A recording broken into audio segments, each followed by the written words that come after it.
ചെയ്തതോർത്ത് ദൈവത്തിന് നന്ദി പറയുന്നു. HM മെഡിലിപ്പേട്ടവന്റെ നേതൃത്വത്തിൽ നടക്കുന്ന ഈ ബൈബിൾ ക്ലാസ്സിലേക്ക് എല്ലാ പ്രിയപ്പെട്ടവരെ ഒരിക്കൽ കൂടി സ്വാഗതം ചെയ്യുന്നു. കർത്താവ് ഇന്ന് രാത്രി നമ്മെ ഒരുമിച്ച് അനുഗ്രഹിക്കുവാൻ ഇടയായി തീരട്ടെ എന്ന് പ്രാർത്ഥിക്കുന്നു. കർത്താവിൻ്റെ വലിയ മഹത്വം അല്ലെങ്കിൽ ഇന്ന് രാത്രിയിൽ നമുക്ക് അനുഭവിച്ചറിയുവാൻ സ്വർഗം കൃപ ചെയ്യുമാറാകട്ടെ എന്ന് പ്രാർത്ഥിക്കുന്നു.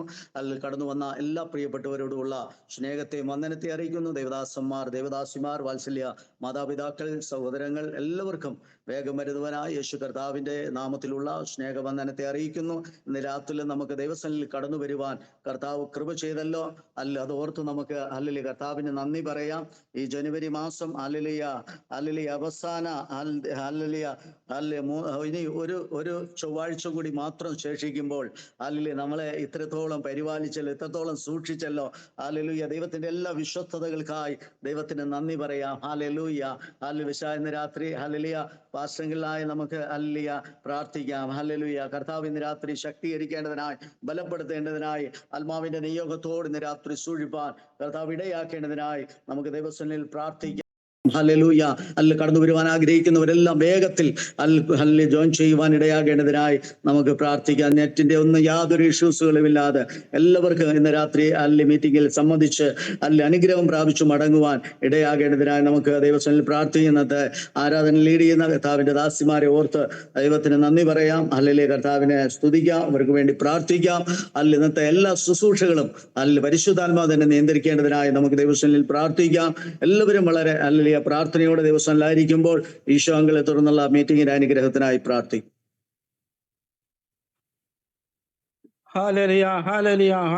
സ്തോത്രം സ്തോത്രം സ്തോത്രം. മഹത്വത്തിന്റെ പ്രത്യാശയുള്ള ദൈവമേ, സ്വർഗപിതാവേ, ഈ യാമത്തെ കർത്താവേ, ഹാലേലിയ, ഞങ്ങൾ അവിടുത്തെ പാതപടത്ത് കടന്നു വരുന്ന കർത്താവേ, ദൈവമായ കർത്താവ്, ഈ മാസത്തിന്റെ 21ാമത്തെ ദിവസം വരെ ഞങ്ങളെ അത്ഭുതകരമായ ക്ഷേമകരമായ കർത്താവേ നടത്തി പരിപാലിച്ച കരുണയ്ക്ക് വേണ്ടി നന്ദിയുള്ള സ്തോത്രം സ്തോത്രം സ്തോത്രം. കർത്താവെ, ചോദിക്കുന്നില്ല നിനക്കെന്തെങ്കിലും അത്യന്തപരമായി നടത്തുവാൻ കഴിയുള്ള സർവശക്തനായ ദൈവമേ, ഈ രാത്രി ഞങ്ങൾ അങ്ങയുടെ തിരുമുമ്പിൽ കടന്നു വരുന്ന കർത്താവേ, ഹാലേലിയ കർത്താവെ, ഇന്നത്തെ കർത്താവെ ബൈബിൾ സ്റ്റഡി ഏറ്റവും അനുഗ്രഹമാക്കി തീർക്കാൻ സ്വർഗം സഹായിക്കുമാണ് ഞങ്ങൾ പ്രാർത്ഥിക്കുന്നു. കർത്താവെ, ഹാലേലിയ കർത്താവെ, ഹാലേലിയ ആണ്ടർപാസരെ ഞങ്ങൾ താഴ്ചേൽപ്പിക്കുന്നു. ആരോഗ്യം വരും ശക്തിയും കൊടുത്ത് അനുഗ്രഹിക്കണമേ. വചനത്തിന്റെ കർത്താവെ മറിഞ്ഞിരിക്കുന്ന സത്യങ്ങളെ ഗ്രഹിപ്പിക്കുവാൻ കർത്താവെ നിന്റെ മകനെ ബലപ്പെടുത്തുവാനുമേ, ശക്തീകരിക്കണം ഞങ്ങൾ പ്രാർത്ഥിക്കുന്നു. കർത്താവെ, കടന്നു വരാനുള്ള എത്രയും പെട്ടെന്ന് കടന്നു വന്ന് ഒന്നിച്ച് കർത്താവെ ജോയിൻ ചെയ്യാനുള്ള കൃപ തരണമേ ഞങ്ങൾ പ്രാർത്ഥിക്കുന്നു. കർത്താവെ, കർത്താവെ അവിടുന്ന് അനുഗ്രഹിക്കണമേ. ആത്മാവിനെ നിറയ്ക്ക് വേണം ബലപ്പെടുത്തണം ഞങ്ങൾ പ്രാർത്ഥിക്കുന്നു. കർത്താവെ, സ്തോത്രം. കർത്താവ് യജ്ഞ മിനിസ്ട്രിക്ക് വേണ്ടി ഞങ്ങൾ പ്രാർത്ഥിക്കുന്നു. ഇതിനു വേണ്ടി കർത്താവെ നേതൃത്വം നൽകുന്ന എന്റെ മകനെ കർത്താവെ അവിടുത്തെ കരങ്ങളെ ഏൽപ്പിക്കുന്നു. ദൈവമേ, അവിടുത്തെ നിയോഗപ്രകാരം മാർഗദർശിയായി വഴികാട്ടിയായി കർത്താവെ ആലോചന പ്രകാരം കർത്താവെ മുൻപോട്ട് പോകാൻ ദൈവമേ സഹായിക്കുവാണ് ഞങ്ങൾ പ്രാർത്ഥിക്കുന്നു. അതിനായി സ്തോത്രം ചെയ്യുന്ന കർത്താവെ, ഹാലേലിയ, ഒരു ശത്രു നോക്കുവാനത്തോടെ സമ്മതിക്കല്ല ഞങ്ങൾ പ്രാർത്ഥിക്കുന്നു. ഹാലേലിയ, കടന്നു വന്ന സകല ജനങ്ങളെ ഞങ്ങൾ താഴ്ത്തി ഏൽപ്പിക്കുന്നു. അനുഗ്രഹിക്കുവാണമേ കർത്താവെ, എല്ലാവർക്കും അനുഗ്രഹമാക്കി തരുവാൻ സഹായിക്കുവാണ് ഞങ്ങൾ പ്രാർത്ഥിക്കും. കർത്താവെ, കൃപ ചൊരണമേ ഞങ്ങൾ പ്രാർത്ഥിക്കുന്നത്തോളം പരിപാലിച്ചു. ഇത്രത്തോളം ദൈവം നടത്തിയ കൃപകൾ നന്ദിയോടെ സ്തോത്രം. കർത്താവെ, തൃക്കരങ്ങളെ ഞങ്ങളെ ഓരോരുത്തരും താഴ്ത്തി ഏൽപ്പിക്കുന്ന അനുഗ്രഹിക്കുവാണമേ. കർത്താവെ, ഹാലേലിയ, പാട്ട് വർഷിപ്പിനുമായി കർത്താവ് നിയോഗിച്ചിരിക്കുന്ന സഹോദരന്മാരെ ഞങ്ങൾ താഴ്ത്തി ഏൽപ്പിക്കുന്നു. അനുഗ്രഹിക്കുവാണമേ. ആരുടെ നാമം ഉയരല്ല കർത്താവെ, അവിടുത്തെ നാമത്തെ ഉയർത്തുവാൻ പരിശുദ്ധാത്മാവിന്റെ നിറവിൽ കർത്താവെ പാട്ട് പാടി ആരാധിച്ച് മഹത്വപ്പെടുത്താൻ ഞങ്ങളെ ഓരോരുത്തരെയും അവിടെ സഹായിക്കുവാണ് ഞങ്ങൾ പ്രാർത്ഥിക്കുന്നു. ജഡത്തിലെ ആത്മാവിലെ സകല കൺമേഷം നീക്കി ദൈവസേന വിനയപ്പെട്ട് താഴ്മയാടിയിരിക്കാൻ ദൈവമേ ഞങ്ങളെ സഹായിക്കുമാണ് ഞങ്ങൾ പ്രാർത്ഥിക്കുന്നു. ഇത്രത്തോളം പരിപാലിച്ചനായ സ്തോത്രം. തൃക്കരങ്ങളെ ഞങ്ങളെ ഓരോരുത്തരും താഴ്ത്തി ഏൽപ്പിക്കുന്നു. കർത്താവെ, തുടർന്നുള്ള എല്ലാ ശുശ്രൂഷകളെ അവിടെ അനുഗ്രഹിക്കുമാണ് ഞങ്ങൾ പ്രാർത്ഥിക്കുന്നു. കർത്താവ്, ഞങ്ങളുടെ ചില പ്രാർത്ഥന കേട്ടനായ സ്തോത്രം. യേശുവിന്റെ നാമത്തിൽ ഞങ്ങൾ അപേക്ഷിക്കുന്ന കൃപ തോന്നി കേൾക്കുമാറാണമേ സ്വർഗീയ പിതാവേ. ആമേൻ ആമേൻ ആമേൻ ആമേൻ. കർത്താവ് പ്രാർത്ഥന കേട്ട് നമുക്ക് സ്തോത്രം ചെയ്യാം. തുടർന്ന് പാസ്റ്റങ്ങള് ഈ മീറ്റിംഗ് മുമ്പോട്ട് ലീഡ് ചെയ്യും. അങ്കിളിനെ വളരെ സ്നേഹത്തോടെ ആദരവോടെ ക്ഷണിക്കുന്നു. ദൈവനാമത്തിന് മഹത്വം. ഇന്ന് വീണ്ടും നമുക്ക് ഒന്നിച്ച് ദൈവസന്നിധിയിലായിരിക്കാൻ ദൈവം ഒരുക്കി തന്ന സന്ദർഭത്തിനായി ദൈവത്തെ സ്തുതിക്കുന്നു. ഇപ്പോൾ ട്രിവാൻഡ്രത്ത് നിന്ന് നമ്മുടെ വീണയും അഭിഷേകയും ചേർന്ന് ഒരു മനോഹരമായ ഗാനം പാടുവാൻ പോകുന്നു. അതിനുശേഷം doctor Sneha praise and worship lead ചെയ്യുന്നതായിരിക്കും. വീണ ആൻഡ് അഭിഷേക. അനുഗ്രഹിക്കപ്പെട്ട നല്ല സമയത്തിനെ സ്തോത്രം. ഇപ്രകാരം അവസരം ഒരുക്കുന്ന Andrews pastor, Saji Samal pastor, മറ്റെല്ലാ ദൈവമക്കൾക്കും വീണ്ടും എന്ന യേശുക്രിസ്തുവിന്റെ നാമത്തിൽ നന്ദി സ്നേഹത്തെ അർപ്പിക്കുകയാണ്. യഹോവയ്ക്ക് സ്തോത്രം ചെയ്തിടുക നാം എന്ന് തുടങ്ങുന്ന അനുഗ്രഹിക്കപ്പെട്ട ഒരു ഗാനം നമുക്ക് എല്ലാവർക്കും ചേർന്ന് പാടി ബുദ്ധിമുട്ടുണ്ടാകും. യഹോവയ്ക്ക് സ്തോത്രം ചെയ്തിടുക നാം, മഹോന്നത ദേവനെ വാഴ്ത്തുക നാം. യഹോവയ്ക്ക് സ്തോത്രം ചെയ്തിടുക നാം, മഹോന്നത ദേവനെ വാഴ്ത്തുക നാം.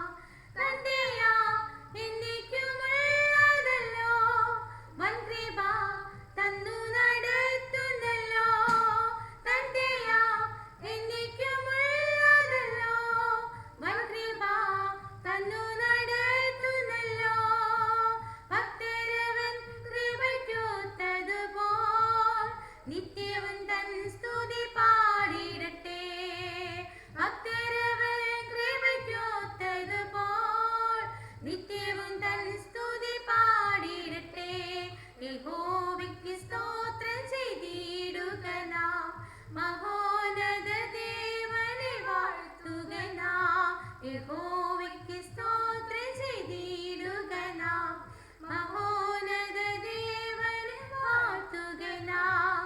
മർത്യനിൽ ആശ്രയിക്കുന്നതിനാൽ കർത്തനിൽ ആശ്രയിക്കുന്നവൻ താൻ. മർത്യനിൽ ആശ്രയിക്കുന്നതിനാൽ കർത്തനിൽ ആശ്രയിക്കുന്നവൻ താൻ. ധന്യനെന്നാളും ഇപ്പാരിടത്തിൽ വന്ധ്യഭുജങ്ങളെ താങ്ങും അവൻ. ധന്യനെന്നാളും ഇപ്പാരിടത്തിൽ വന്ധ്യഭുജങ്ങളെ താങ്ങും അവൻ. യഹോവയ്ക്ക് സ്തോത്രം ചെയ്തിടുക നാം, മഹോന്നത ദേവനെ വാഴ്ത്തുക നാം. യഹോവയ്ക്ക് സ്തോത്രം ചെയ്തിടുക നാം, മഹോന്നത ദേവനെ വാഴ്ത്തുക നാം.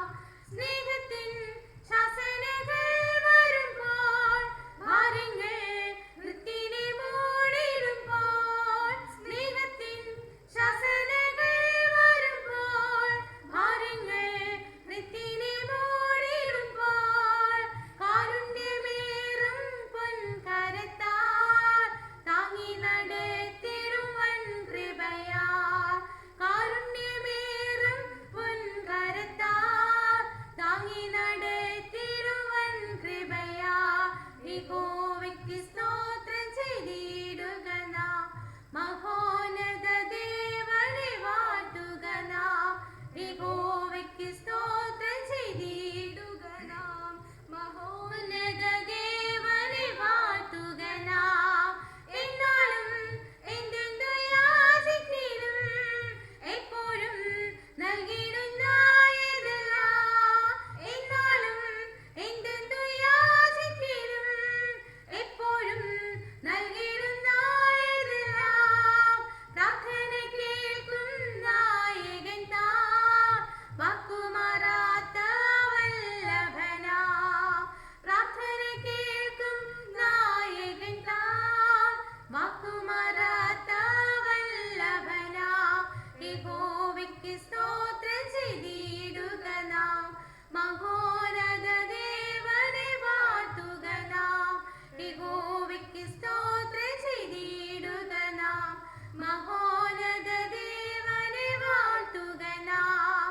രക്ഷയിൻ പാറയായി തീർന്നവന് പക്ഷമായി സാരിടും ഞാനെന്നുമേ. രക്ഷയിൻ പാറയായി തീർന്നവന് പക്ഷമായി സാരിടും ഞാനെന്നുമേ.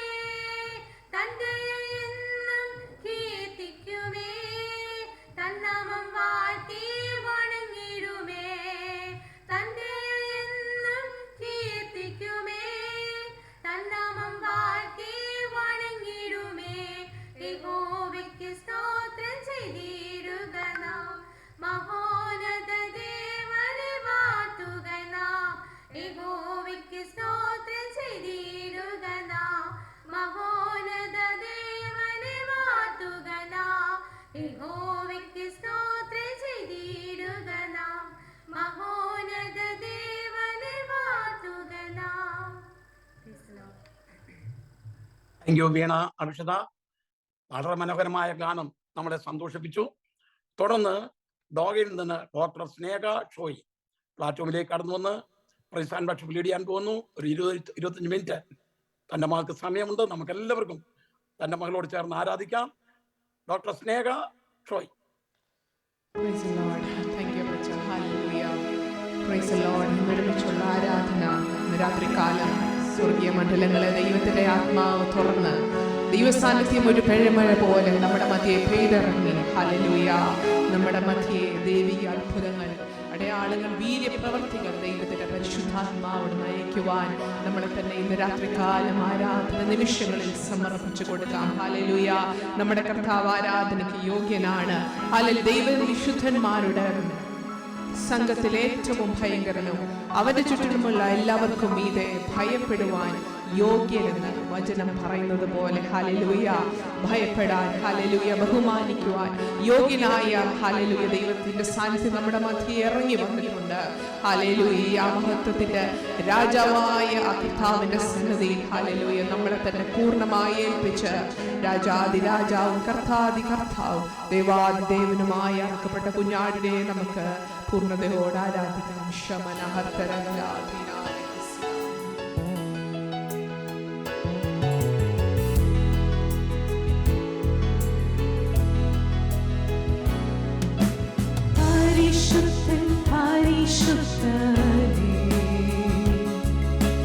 മഹത്വം തന്നാമത്തിന് വിശുദ്ധിയിൽ ഭയങ്കരനേ വണങ്ങുന്നു തിരുസന്നിധേ. പരിശുദ്ധൻ പരിശുദ്ധനേ മഹത്വം തന്നാമത്തിന്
പാദമിടെ ഉയർത്തിയിടും ഞാൻ തിരുനാമം അഖിലം നീ മാത്രം യേശുവേ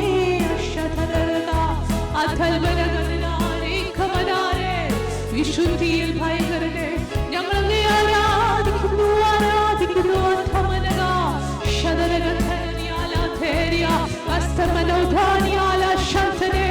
മഹത്വത്തിന്റെ പൂർണ്ണനായോനെ ഞങ്ങൾ അങ്ങേ ആരാധിക്കുന്നു. തേജസ് പൂർണ്ണനായ ദൈവ കുഞ്ഞാണെ ഞങ്ങൾ അങ്ങേ ആരാധിക്കുന്നു. അശ്വത്ഥമനാഥാരേ ഇവനാര ശതൽകരവീര സതേയാല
നിനക്ക് വീര്യമുള്ളൊരു ഭുജമുണ്ട്.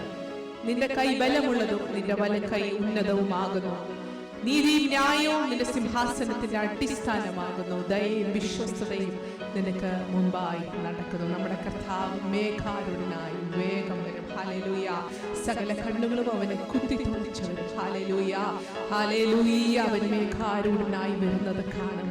ഹസ്തല സകല നാവ് ഹല്ലേലൂയ നേറ്റുപാടും നീ മാത്രം കർത്താവ്. ഹല്ലേലൂയ. ശമന ദിഗൽഖരഗദനര രേഖമന തന്റെ കന്നയായ സഭയെ ചേർക്കുവാൻ ഹല്ലേലൂയ. നമ്മുടെ മണവാളനായ യേശു വേഗം വരുന്നു. സകല കണ്ണിൽ നിന്നും അവൻ കണ്ണുനീരുകളെ തുടയ്ക്കും. ഹല്ലേലൂയ.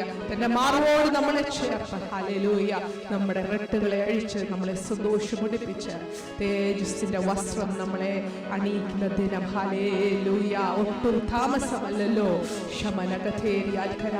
ആ കരുണാനിധിയായ കർത്താവിന് മുമ്പിൽ ഹല്ലേലൂയ. തേജസ് പൂർണ്ണനായ കർത്താവിന്റെ മുമ്പിൽ ഇന്ന് രാത്രി കാലം നമ്മളെ തന്നെ സമർപ്പിച്ച് ഹല്ലേലൂയ അവന്റെ മഹത്വത്തെ ധ്യാനിച്ച് ഇന്ന് രാത്രി കാലം ഹല്ലേലൂയ സ്തുതികൾക്കും പുകഴ്ചയ്ക്കും യോഗ്യനായ ദൈവകുഞ്ഞാടിനെ പാടി ആരാധിക്കാം.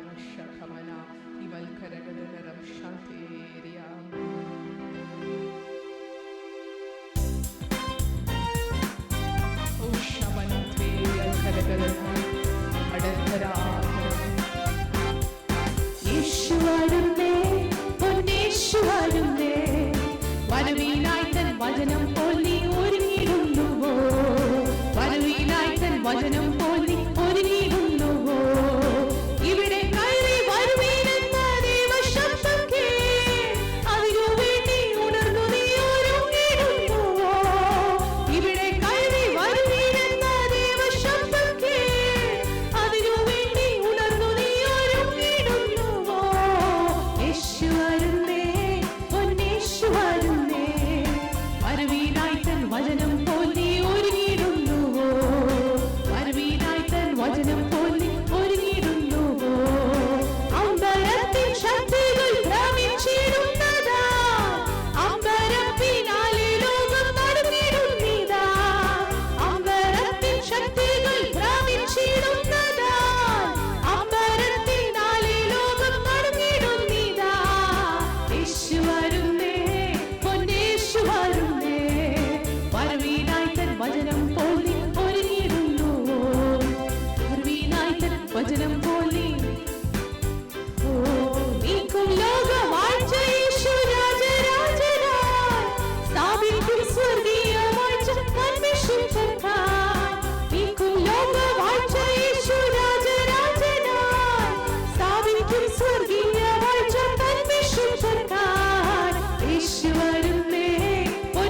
യേശു വരുന്നേ, വരവീനായി തൻ വചനം പോൽ നീ ഒരുങ്ങിയിരുന്നുവോ, വരവീനായി തൻ വചനം പോൽ നീ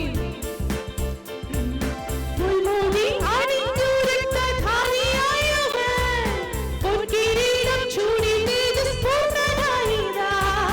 മുൾമുടി അണിഞ്ഞു രക്തധാരിയായവൻ, പൊൻകിരീടം ചൂടി തേജസ്പൂർണ്ണനായിതാ. യേശു വരുന്നേ, പൊന്നേശു വരുന്നേ, വരവീനായി തൻ വചനം പോൽ നീ ഒരുങ്ങിയിടുന്നു. ശമനഗധേരിയാ ദീഖമനഗധനരാജരാ രഥേരിയാ ധരഗധനരാ. യേശു വരുന്നേ, പൊന്നേശു വരുന്നേ, വരവീനായി തൻ അക്ഷരരാധാ രഥേരിയാ ധനരേ. ദൈവം തന്റെ ശുദ്ധന്മാരിൽ കണ്ണുനീരല്ല നീക്കിയേകും നിത്യജീവൻ എന്നേക്കുമായി. ദൈവം തന്റെ ശുദ്ധന്മാരിൽ കണ്ണുനീരല്ല നീക്കിയേകും നിത്യജീവൻ എന്നേക്കുമായി. യേശു വരുന്നേ, പൊന്നേശു വരുന്നേ, വരവീനായി തൻ വചനം പോൽ നീ ഒരുങ്ങിയിരുന്നുവോ. ശരണേനാരേകൾക്കാരാജാ, ആ സ്വർഗീയ നാളതിൻ പ്രഭാതമായിതാ. ആയിൻ പ്രിയൻ വാനിൽ ദൂതർ സേനയോടിതാ. ആ സ്വർഗീയ നാളതിൻ പ്രഭാതമായിതാ. ആയിൻ പ്രിയൻ വാനിൽ ദൂതർ സേനയോടിതാ. യേശു വരുന്നേ, പൊന്നേശു വരുന്നേ, വരവീനായി തൻ വചനം പോൽ നീ ഒരുങ്ങിടുന്നു. അധനരകാശാരേരകൾക്കാരെ അധനേരേകാനാ. ആ സ്വർഗീയ നാടതിൻ പ്രഭാതമായിതാ. ആയിൻ പ്രിയൻ വാനിൽ ദൂതർ സേനയോടിതാ. ആ സ്വർഗീയ നാടതിൻ പ്രഭാതമായിതാ. ആയിൻ പ്രിയൻ വാനിൽ ദൂതർ സേനയോടിതാ. മുൾമുടി അണിഞ്ഞു രക്തധാരിയായവൻ, പൊൻകിരീടം ചൂടി തേജസ്പൂർണ്ണനായിതാ. യേശു വരുന്നേ, പൊന്നേശു വരുവാൻ ധരരാജേ രക്ഷാരാജാരേതരാരാ. വരവീനായി തൻ വചനം പോൽ നീ ഒരുങ്ങിയിടുന്നുവോ. ഓ യേശു വരുന്നേ, പൊന്നേശു വരുന്നേ, വരവീനായി തൻ വചനം പോൽ നീ ശരണരനാഥരാജനാഥേകാരേ അധർമ്മനകാരക ശരണരാധേരേ അധർമ്മനഗരിയാ ശതോരിയാധരാധേ ഇമനാര ശരണരേ രാജനാധിരാരനരാധനാ ശവിരാധേരേ കമനാര അസ്തൽമനാലേരിയാധനരാ ശൽമനാഥോരിയാധരാധേ അധർമ്മരാ ശധേരിയാ അധോരക ശങ്കരാരക ഇമാന ഹസ്തൽക്കരാധനേ ശരദാരകൽക്കരാധേ ഇമനാര ശാധനാരാ സിമനാരി ആരാധനാരി കമനക ശങ്കരേ അടൽക്കരമനാര ഷോൽമനാധേരിയാധനാ കമനാധേരിയാ രക്ഷദരാധനാരകൽക്കരാധേ അടക്ഷമനകദരിയാ ഇകൽക്കരാധനാരേ വൈശൽ പ്രഭോരിയാധൽക്കരാ ഇമനകദരാധൽക്കരാധേ രക്ഷാന്തനാരേ രഥൽക്കരാധനേ. ഹല്ലേലൂയ. പരിശുദ്ധ ദൈവമേ, സ്വർഗ്ഗസ്ഥനായ പിതാവേ, നല്ല ആരാധന നിമിഷങ്ങൾക്കായി ഞങ്ങൾ അങ്ങേ വാഴ്ത്തുന്ന കർത്താവേ. സ്വർഗം അങ്ങയുടെ സിംഹാസനം, ഭൂമി അങ്ങയുടെ പാദപീഠമായിരിക്കണം. ഹല്ലേലൂയ. രാജാതിരാജാവിന് സകല പുകഴ്ചയും മഹത്വവും രാത്രികാലം അർപ്പിക്കുന്നു കർത്താവേ. ഞങ്ങളുടെ കർത്താവ് വേഗം വരുന്നതിനാൽ ഹല്ലേലൂയ കർത്താവേ, കന്ദയായ ഞങ്ങളെ രാത്രികാലം അങ്ങയുടെ വചനത്താലും കർത്താവ് രക്തത്താലും ശുദ്ധീകരിച്ചൊരുക്കുമാറാകണമേ ദൈവത്തോട് പ്രാർത്ഥിക്കുന്നു. വീണ്ടും അങ്ങയുടെ സന്നിധിയിൽ കാത്തിരിക്കുന്നു. സ്വർഗം ഞങ്ങൾക്ക് വേണ്ടി തുറന്നിരിക്കാൻ സ്തോത്രം. യേശു രക്ഷകന്റെ നിസ്തുല്യ നാമത്തിൽ തന്നെ. ആമേൻ, ആമേൻ. Glory be to God. God bless you all. Hallelujah. ദൈവനാമത്തിന് സ്തോത്രം. പ്രിയപ്പെട്ട സ്നേഹത്തിൽ നിന്ന് അനുഗ്രഹിക്കപ്പെട്ട ഗാനങ്ങൾ നമുക്ക് ശ്രദ്ധിപ്പാനും അതിൽ നമ്മൾക്ക് ആത്മാവിൽ ആരാധിപ്പാനും ദൈവോടയാക്കിയ കൃപയ്ക്കായി സ്തുതിക്കുന്നു. തൻ്റെ മകളെ ദൈവം അനുഗ്രഹിക്കട്ടെ. അതുപോലെ വീണുടെയും അംശത്തിൻ്റെയും പാട്ട് നമുക്ക് അനുഗ്രഹമായിരുന്നു. ഇന്ന് രാത്രികാലം നമ്മൾ 58ാമത്തെ ക്ലാസ്സിലേക്കാണ് കടന്നു വന്നിരിക്കുന്നത്. പ്രാർത്ഥന എന്നുള്ളതാണ് നമ്മുടെ വിഷയം. ഈ വേദിയിലായിരിക്കുന്ന കർത്താവിന്റെ ശ്രേഷ്ഠദാസന്മാരെ ദൈവം അനുഗ്രഹിക്കട്ടെ. Pastor Saji Soumya, pastor MS Valsalan, pastor TD Baby, എല്ലാ ദൈവദാസന്മാരെയും ഓർത്ത് ദൈവത്തെ സ്തുതിക്കുന്നു. നിങ്ങളോടൊത്ത് ഈ കൂട്ടായ്മയിലായിരിക്കുന്നതിൽ എനിക്ക് വലിയ സന്തോഷമാണ്. അത് ഞാനിപ്പോൾ ചെന്നൈയിൽ ഒരു മീറ്റിംഗ് ബൈബിൾ ക്ലാസ് കഴിഞ്ഞ് ഇങ്ങോട്ട് ഇറങ്ങിയതേ ഉള്ളൂ. വീണ്ടും നമുക്കൊന്നിച്ച് എല്ലാ ചൊവ്വാഴ്ചയും ഇങ്ങനെ കൂടുവാൻ ദൈവം ഒരിക്കൽ സന്ദർഭത്തെ ഓർത്ത് സ്തുതിക്കുന്നു. ഈ പ്രവർത്തനങ്ങളെ ദൈവം അനുഗ്രഹിക്കട്ടെ. ഇന്ന് നമ്മൾ എടുക്കാൻ പോകുന്ന വിഷയം ധനവാന്റെ പ്രാർത്ഥന എന്നുള്ള വിഷയമാണ്. അതിനാധാരമായി നമ്മുടെ വീണ ഒരു വാക്യം വായിക്കും.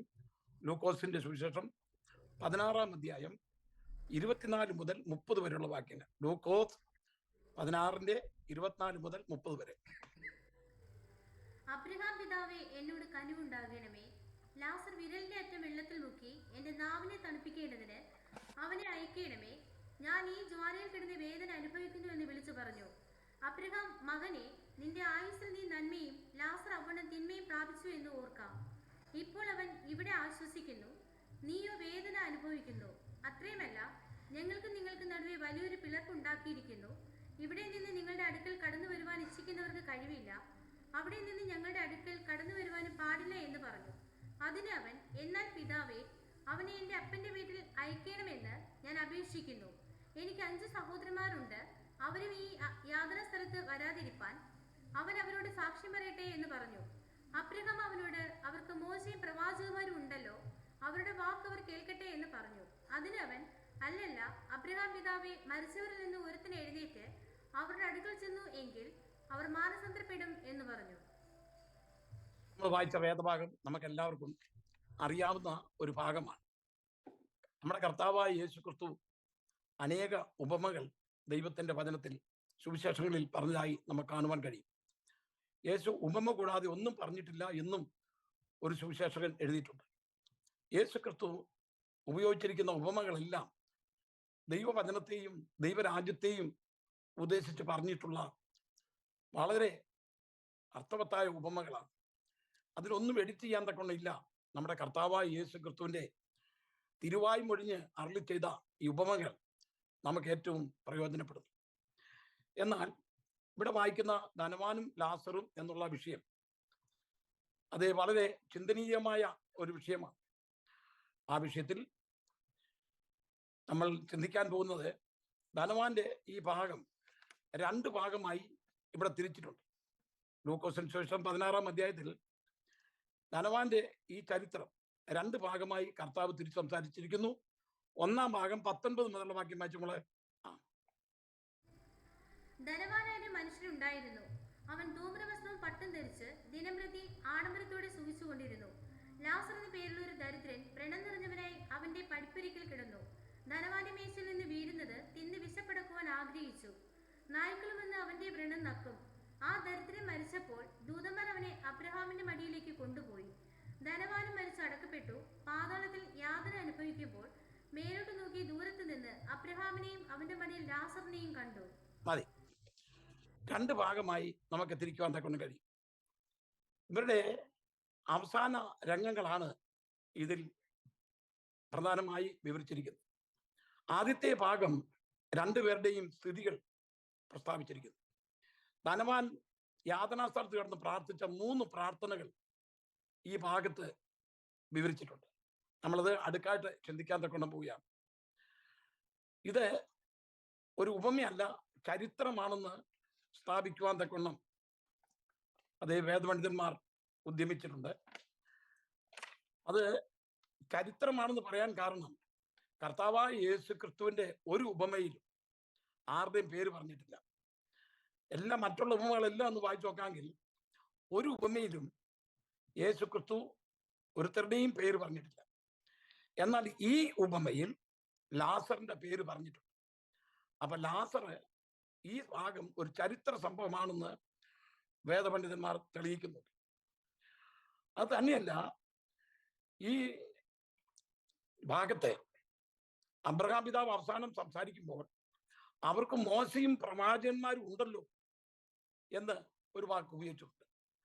അതുകൊണ്ട് മോശയുടെയും പ്രവാചകന്മാരുടെയും കാലത്ത് സംഭവിച്ച ഒരു സംഭവം കർത്താവ് എടുത്ത് ഇവിടെ ഉദ്ധരിച്ചിരിക്കുകയാണെന്ന് ചില പണ്ഡിതന്മാർ അവകാശപ്പെടുന്നു.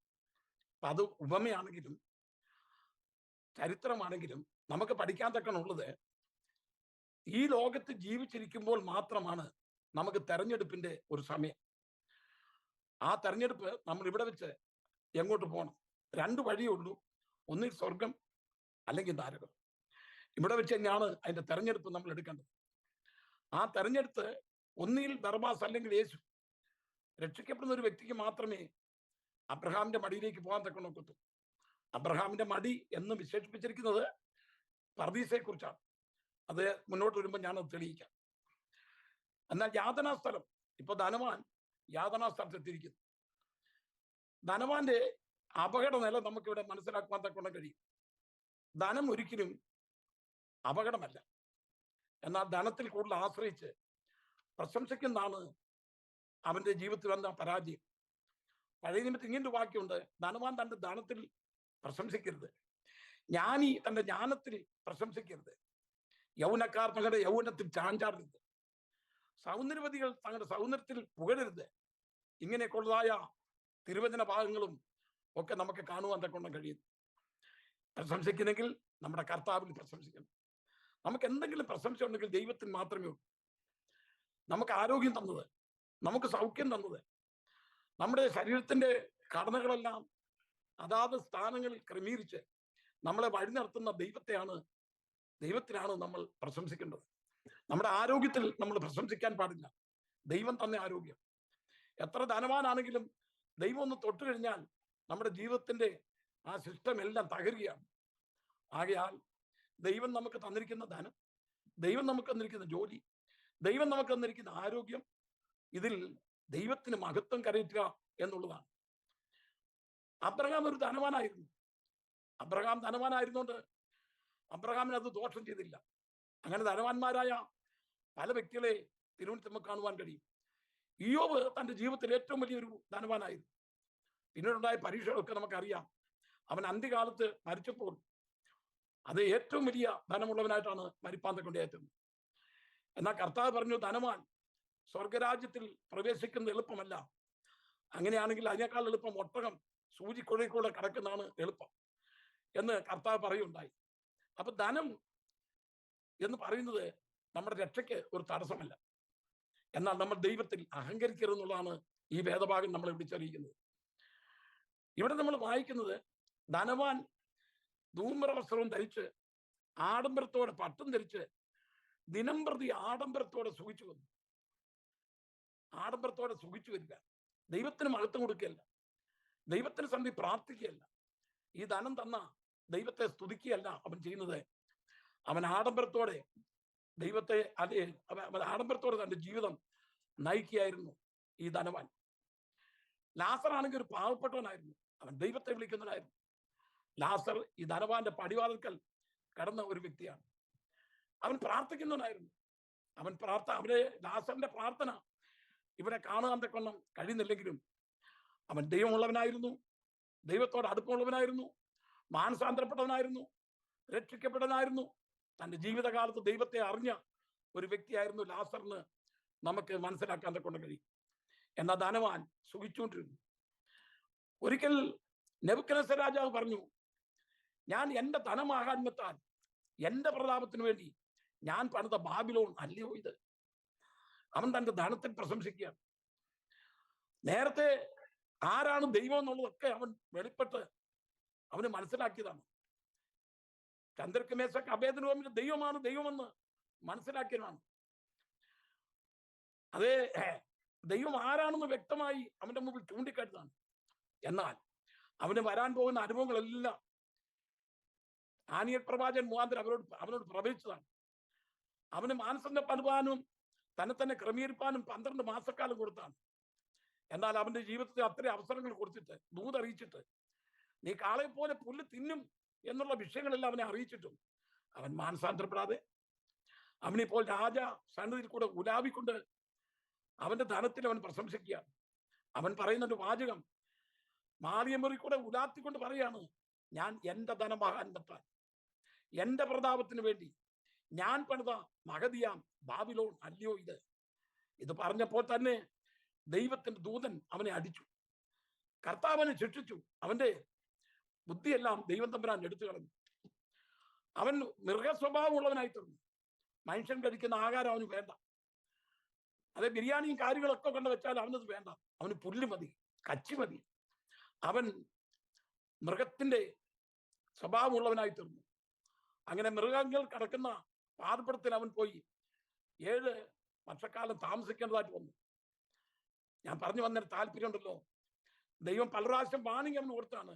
എന്നിട്ടും അവൻ തന്റെ ധനത്തിൽ ആശ്രയിച്ച് ധനത്തിൽ സുഖിച്ചുകൊണ്ടിരുന്നു. എന്നാൽ അബ്രഹാം ധനവാനായിരുന്നു, ഇയ്യോബ് ധനവാനായിരുന്നു, മറ്റു പല വ്യക്തികളും ബൈബിളിൽ ധനവാന്മാരായിട്ടുള്ള പ്രിയപ്പെട്ടവരുണ്ട്. അവരൊക്കെയും തങ്ങളുടെ ധനത്തിൽ പ്രശംസിക്കില്ലായിരുന്നു, അവരൊക്കെയും ദൈവത്തിൽ പ്രശംസിക്കുകയായിരുന്നു. അപ്പോസ്തല പ്രവൃത്തിയിലെ ഒരു ഹേരോദാവിനെ കുറിച്ച് നമ്മൾ വായിക്കുന്നു.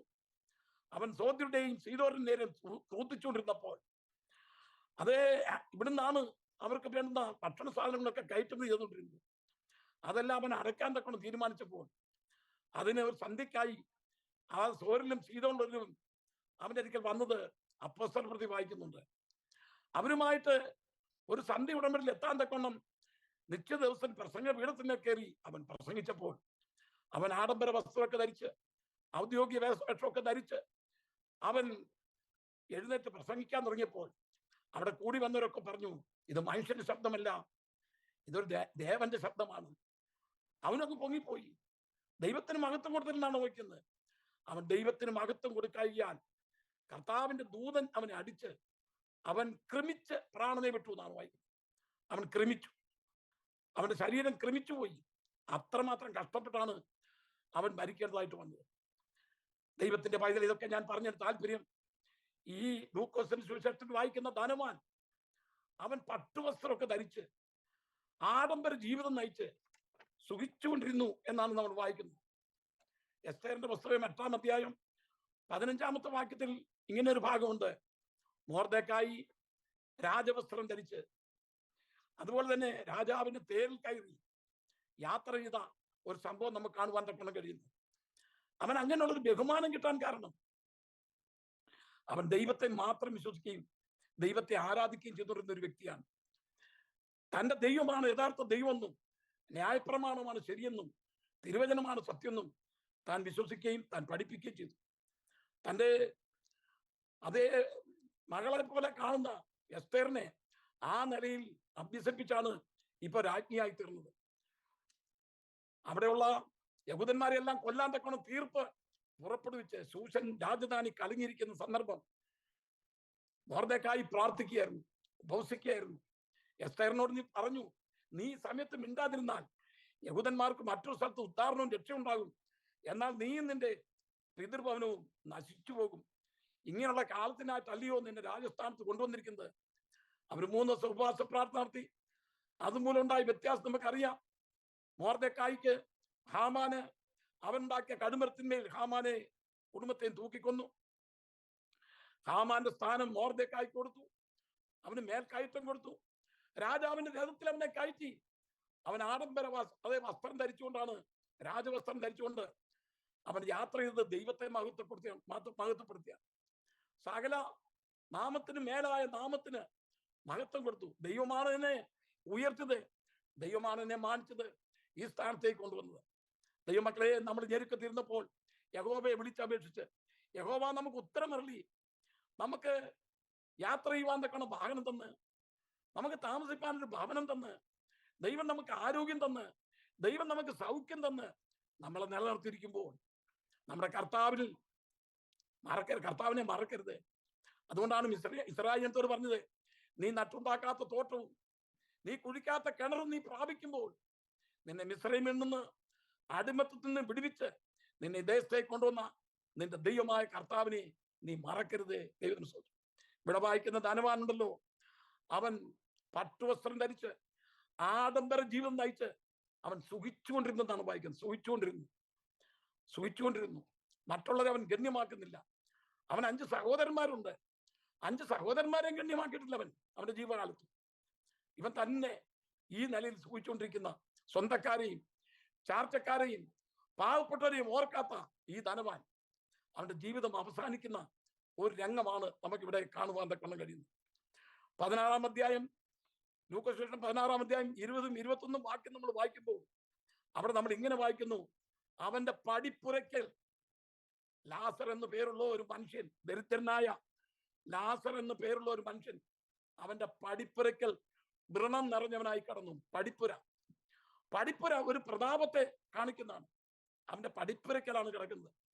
ധനവാനോട് എനിക്ക് ഒരു കൂറുണ്ട്. എന്നാന്ന് ചോദിച്ചാൽ, ഈ നമ്മുടെ വീടിന്റെ പടിപ്പുരയ്ക്കൽ ആരെങ്കിലും ഇതുപോലെ വന്ന ഒരു വ്യക്തിയെ കിടക്കുകയാണെങ്കിൽ ഇവിടെ ഇരിക്കുന്ന പെന്തക്കോസ്തുകാർ ആരും അവനെ അവിടെ കിടത്തുമെന്ന് എനിക്ക് തോന്നുന്നില്ല. നമ്മൾ ആരും കിടത്തുമെന്ന് എനിക്ക് തോന്നുന്നില്ല.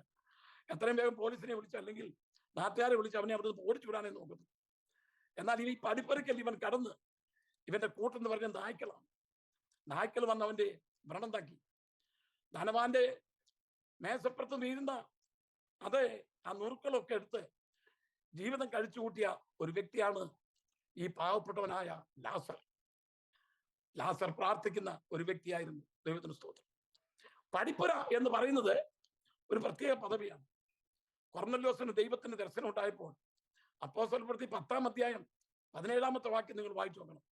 വായിപ്പിക്കുന്നില്ല, ഞാനങ്ങ് പറഞ്ഞു വിടുകയാണ്. 10-ാം അധ്യായം 17-ാമത്തെ വാക്യം വായിക്കുമ്പോൾ കൊർന്നല്യോസ് ഉണ്ടായ ദർശനം: നിന്റെ പ്രാർത്ഥനയും നിന്റെ ധർമ്മവും എല്ലാം ഇവിടെ എത്തിയിരിക്കുന്നു, പക്ഷെ നീ ഇവിടെ എത്തത്തില്ല.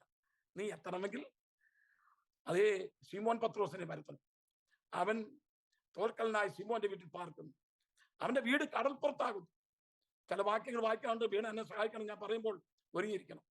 അവന്റെ വീട് കടൽപ്പുറത്താകുന്നു, യോപ്പ ഡിസ്ട്രിക്റ്റിലാകുന്നു. കൊർന്നല്യോസിന്റെ പേരും അഡ്രസ്സും എല്ലാം കൊടുത്ത് കൊർന്നല്യോസ് തന്റെ ദാസന്മാരെ പറഞ്ഞു വിടുന്ന ഒരു രംഗമാണ് കാണുന്നത്. ഇവർ അന്വേഷിച്ചു ചെന്നു. കാരണം തെറ്റുപറ്റത്തില്ല, ശരിയായിട്ടുള്ള ഒരു ദൂതാണ് കൊടുത്തിരിക്കുന്നത്. അവരാദ്യമേ യോപ്പ ഡിസ്ട്രിക്റ്റിൽ ചെന്നു. കടൽപ്പുറം പോസ്റ്റ് അന്വേഷിച്ചു. കടൽപ്പുറം പോസ്റ്റ് ഓഫീസിന്റെ ഭാഗത്തോട് നടന്നപ്പോൾ വീട് അന്വേഷിച്ചു. തോൽക്കൊല്ലനായി ശീമോന്റെ വീട് എന്താന്ന് ചോദിച്ചു. അവർക്ക് എല്ലാവർക്കും അറിയാം തോൽക്കൊല്ലനായി ശീമോന്റെ വീട്ടിലാണ് പത്രോസ് താമസിക്കുന്നത്. അഡ്രസ് അത്ര വ്യക്തമാണ്: ശീമോൻ പത്രോസ്, തോൽക്കൊല്ലനായി ശീമോൻ, കടൽപ്പുറം പോസ്റ്റ്, യോപ്പ ഡിസ്ട്രിക്ട്. വ്യക്തമായ അഡ്രസ് പറഞ്ഞു കൊടുത്താണ് വിട്ടിരിക്കുന്നത്. കൊർന്നല്യോസ് അയച്ച ഈ വ്യക്തികൾ അവന്റെ പടിപ്പുരയ്ക്കൽ വന്നു നിന്നു. ആ സമയത്ത് അതേ ഒരു ദർശനം കണ്ടിരിക്കുന്ന ഒരു സന്ദർഭമാണ് പത്രോസ്. അവന്റെ പടിപ്പുരയ്ക്കൽ വന്ന് മുട്ടി എന്നാണ് വായിക്കുന്നത്.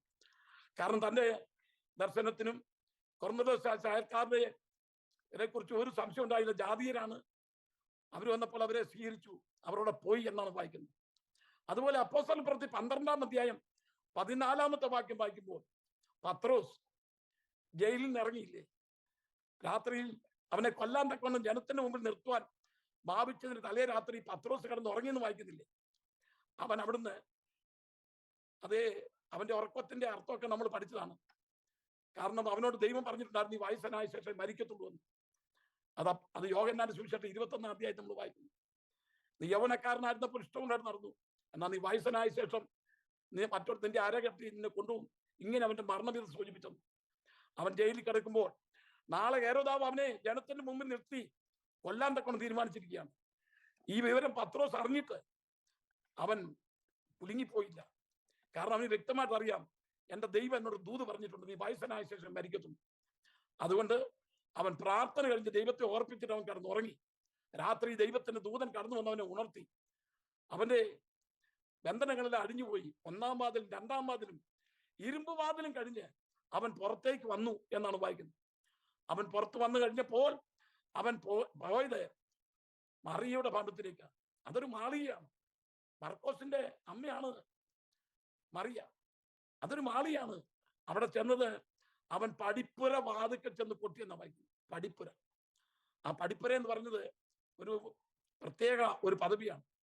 പടിപ്പുര വാതിക്കൽ ചെന്ന് മുട്ടിയപ്പോൾ രോദ എന്ന് പറയുന്ന പെൺകുട്ടിയാണ് വന്ന് തുറക്കാമെന്ന്. ആരാന്ന് ചോദിച്ചപ്പോൾ പത്രോസാന്ന് പറഞ്ഞു. അവൾ തുറക്കാതെ ഓടിപ്പോയ ചരിത്രമൊക്കെ നമുക്കറിയാം. അവൻ പടിപ്പുര വാതിക്കൽ ചെന്ന് നിന്നു. അപ്പോസ്തലപ്രവൃത്തി 12:14 അത് പടിപ്പുരയൊക്കെ ഉണ്ടെന്ന് പറയുന്നത്, ഒരു വീടിന് പടിപ്പുര ഉണ്ടെന്നൊക്കെ പറയുന്നത് ഒരു പ്രത്യേക പദവിയാണ്. ഈ ധനവാന്റെ വീടിനും ഒരു പടിപ്പുര ഉണ്ടായിരുന്നു. ആ പടിപ്പുരയ്ക്കൽ അവൻ ജീവിതം കഴിച്ചു കൂട്ടുകയാണ്. ലാസർ എന്ന് പറഞ്ഞാൽ അതിന്റെ അർത്ഥം ദൈവം ഒരു സഹായമെന്ന ലാസറിന്റെ പേരിന്റെ അർത്ഥം.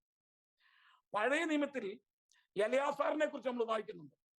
എലയാസാർ എന്നതിന്റെ ഒരു ചുരുങ്ങിയ പേരാണ് ലാസർ എന്നുള്ളത്.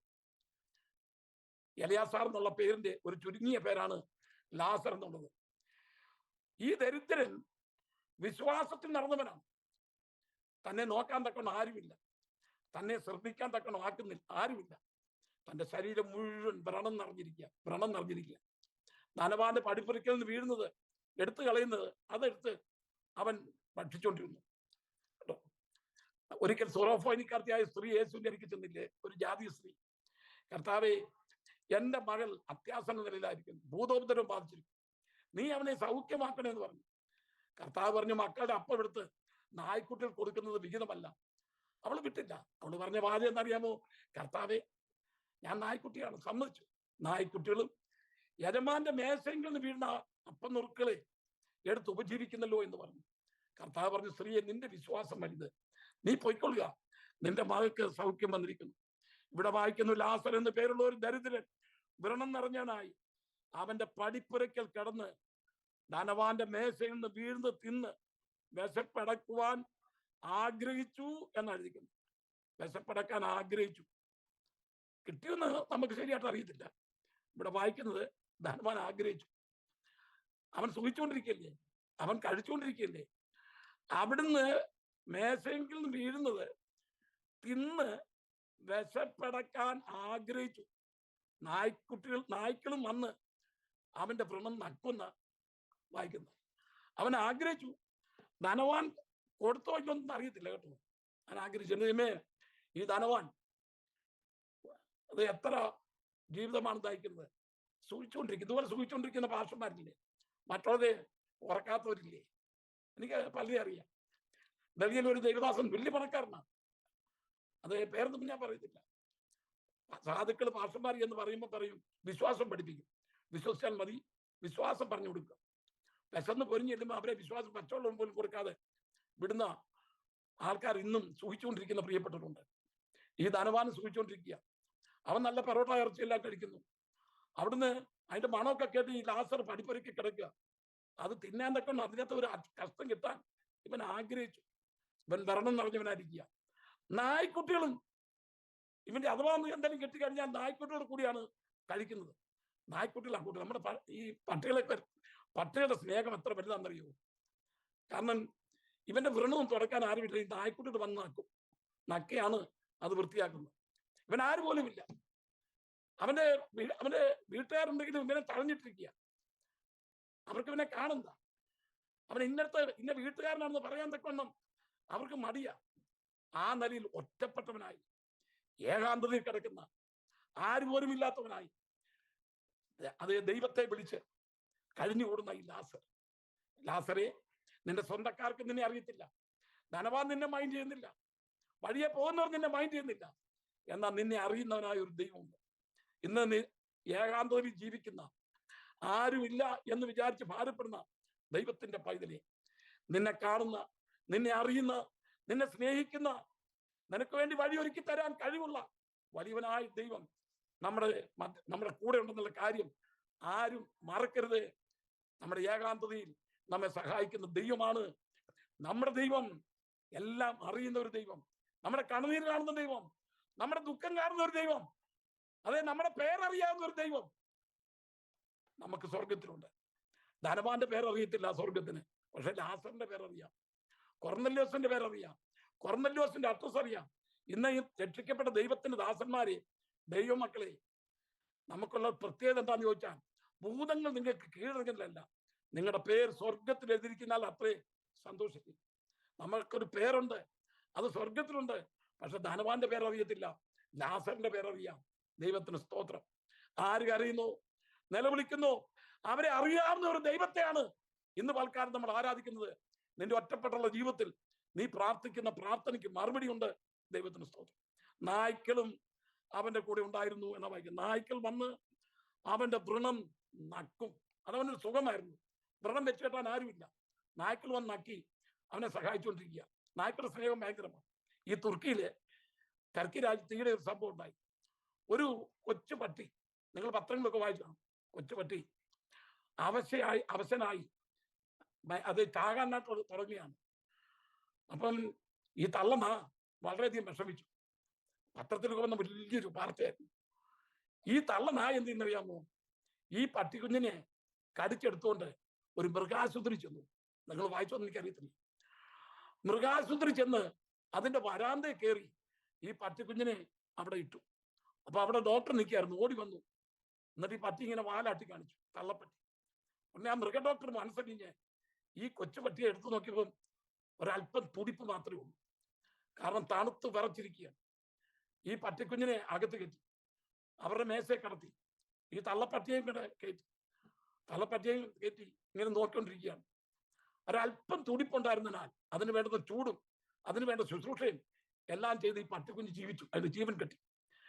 ആ തള്ളപ്പട്ടിയുടെ സ്നേഹം കാണണമായിരുന്നു. നോക്കണമേ, തന്റെ കുഞ്ഞിന് പ്രയാസം വന്നപ്പോൾ ഇതിനെ കടിച്ചെടുത്ത് മൃഗാശുപത്രി കൊണ്ടുപോകാനായിട്ട് എങ്ങനെ അതിന് ബോധമുണ്ടായത്? ഈ യൂറോപ്പിലെ ഒരു സ്ഥലത്ത് ഒരു പട്ടി അവശനായി കാലൊടിഞ്ഞ് വഴി കിടക്കും. അതിനെ കാറെ പോയ ഒരു ഡോക്ടർ ഈ പട്ടിയുടെ വിഷമവും ഇതെല്ലാം കണ്ട്, അതൊരു മൃഗ ഡോക്ടറായിരുന്നു. ആ മൃഗ ഡോക്ടർ ഈ പട്ടിയെ തന്റെ വാഹനത്തിൽ കയറ്റി തന്റെ ആശുപത്രി കൊണ്ടുപോയി. ആശുപത്രി കൊണ്ടുപോയി അതിന്റെ കാലെല്ലാം വെച്ച് കെട്ടി അതേ കുറെ ദിവസം അവിടെ കിടത്തി. അത് സുഖം പ്രാപിച്ചു. നടക്കാറായപ്പോ അതിനെ സ്വതന്ത്രമായി വിട്ടു. ഈ പട്ടി അവിടെ നിന്ന് ഇറങ്ങിപ്പോയി. ഇതൊക്കെ നമ്മളൊന്ന് അറിഞ്ഞിരിക്കണം. അവിടെ പറയുന്നതേ, മനുഷ്യനോട് സ്നേഹമില്ല. ഈ പട്ടിയെ നല്ല ആരോഗ്യമായി സുഖമായപ്പോ അതിനെ സ്വതന്ത്രമായിട്ട് വിട്ടു.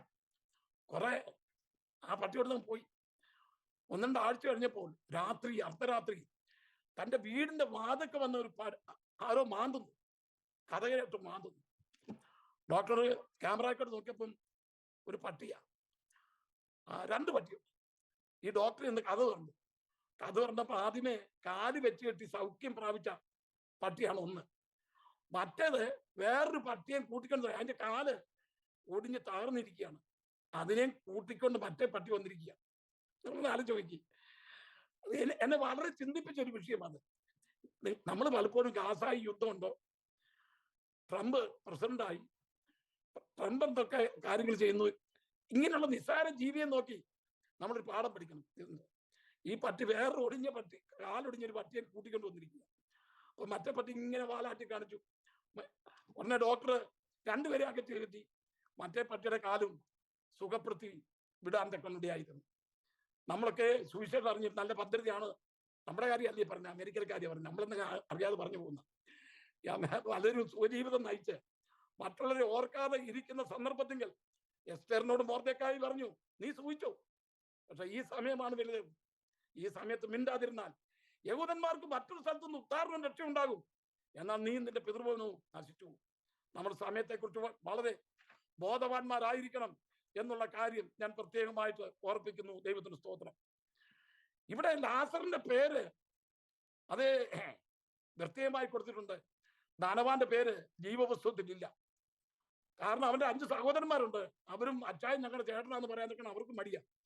കാരണം അച്ചായനെ ആ സഹോദരന്മാരെ ഒന്നും മാനിക്കാതെ സുഖജീവൻ നയിക്കുക, ആഡംബരത്തോടെ, അവരുടെ ഞെരുക്കങ്ങളൊന്നും ഓർക്കാതെ. ഈ അമേരിക്കയിൽ വന്ന ചില വ്യക്തികളുണ്ട്. ഞാൻ ഡിട്രോയിറ്റ് ചെന്ന ഒരാളുമായിട്ട് പരിചയപ്പെട്ടത് 1985. പുള്ളി ഇവിടെ നല്ല സുഖജീവൻ നയിക്കുക. തന്റെ സഹോദരിമാരെല്ലാം നാട്ടിലുണ്ട്. അവരെ ആർക്കും ഒരു ഉപകാരം ചെയ്തിട്ടില്ല. ഞാൻ ചോദിച്ചാൽ അവർക്ക് വേണ്ടി എന്താ ഫയൽ ചെയ്യുന്നത്? ഇവിടെ കൊണ്ടുവന്നാൽ എനിക്ക് എല്ലാവരും കൂടെ നോക്കാൻ പറ്റത്തില്ല. പുള്ളി നല്ല സുഖജീവൻ നയിക്കുക. ഇപ്പൊ അവശനായിട്ട് കിടക്കുക. അന്ന് അദ്ദേഹം ഒരു പേപ്പർ ഫയൽ തരുന്നെങ്കിൽ തന്റെ സഹോദരന്മാരും എല്ലാം ഇവിടെ വന്ന് രക്ഷപ്പെട്ടു പോയിരുന്നു. അങ്ങനെ മറ്റുള്ളവരെ ഓർക്കാത്ത, സ്വന്തം സഹോദരന്മാരെ പോലും ഓർക്കാത്ത ഈ ധനവാനെ പോലുള്ള പല പ്രിയപ്പെട്ടവർ ഈ കാലത്തുണ്ട് എന്നുള്ള കാര്യം നമ്മൾ മറക്കരുത്. ദൈവത്തിന് സ്തോത്രം. ഈ ദരിദ്രൻ ധനവാന്റെ മേശയിൽ നിന്ന് കഴിച്ചു പോന്നാണ് വായിക്കുന്നത്. ഈ ദരിദ്രന് സംസാരിക്കാൻ കഴിവില്ല. നിങ്ങൾ അറിയാമോ? അവിടെ കിടന്നാണ് വായിക്കുന്നത്. പടിപ്പുരയ്ക്കൽ കടന്നു. നമ്മൾ വ്യാഖ്യാനിക്കണം. അവൻ പടിപ്പുരയ്ക്കൽ കടന്നു. അവന് നടക്കാൻ വയ്യ. അവൻ അവശനാ. അവൻ ആ കിടപ്പ് അവിടെ കിടക്കുകയാണ്. തന്നെ ഒന്ന് കുളിപ്പിക്കാനോ തന്നെ ഒന്ന് എഴുന്നേൽപ്പിക്കാനോ ഒരു വ്യക്തിയുമില്ല. എന്നാൽ അവൻ ആ കിടപ്പിൽ കിടന്ന് അവൻ മരിച്ചുപോയി. അവന്റെ ശവസംസ്കാരം എങ്ങനെ നടത്തിയെന്നൊന്നും അറിയത്തില്ല. എന്നാൽ നമ്മുടെ അതേ വീണ വായിച്ച പോലെ ആ ദരിദ്രൻ മരിച്ചപ്പോൾ ദൂതന്മാർ അവനെ അബ്രഹാമിന്റെ മടിയിലേക്ക് കൊണ്ടുപോയി. ദൂതന്മാർ അവനെ അബ്രഹാമിന്റെ മടിയിലേക്ക് കൊണ്ടുപോയി. അബ്രഹാമിന്റെ മടി എന്ന് ഉദ്ദേശിക്കുന്ന പർദീസയാണ്.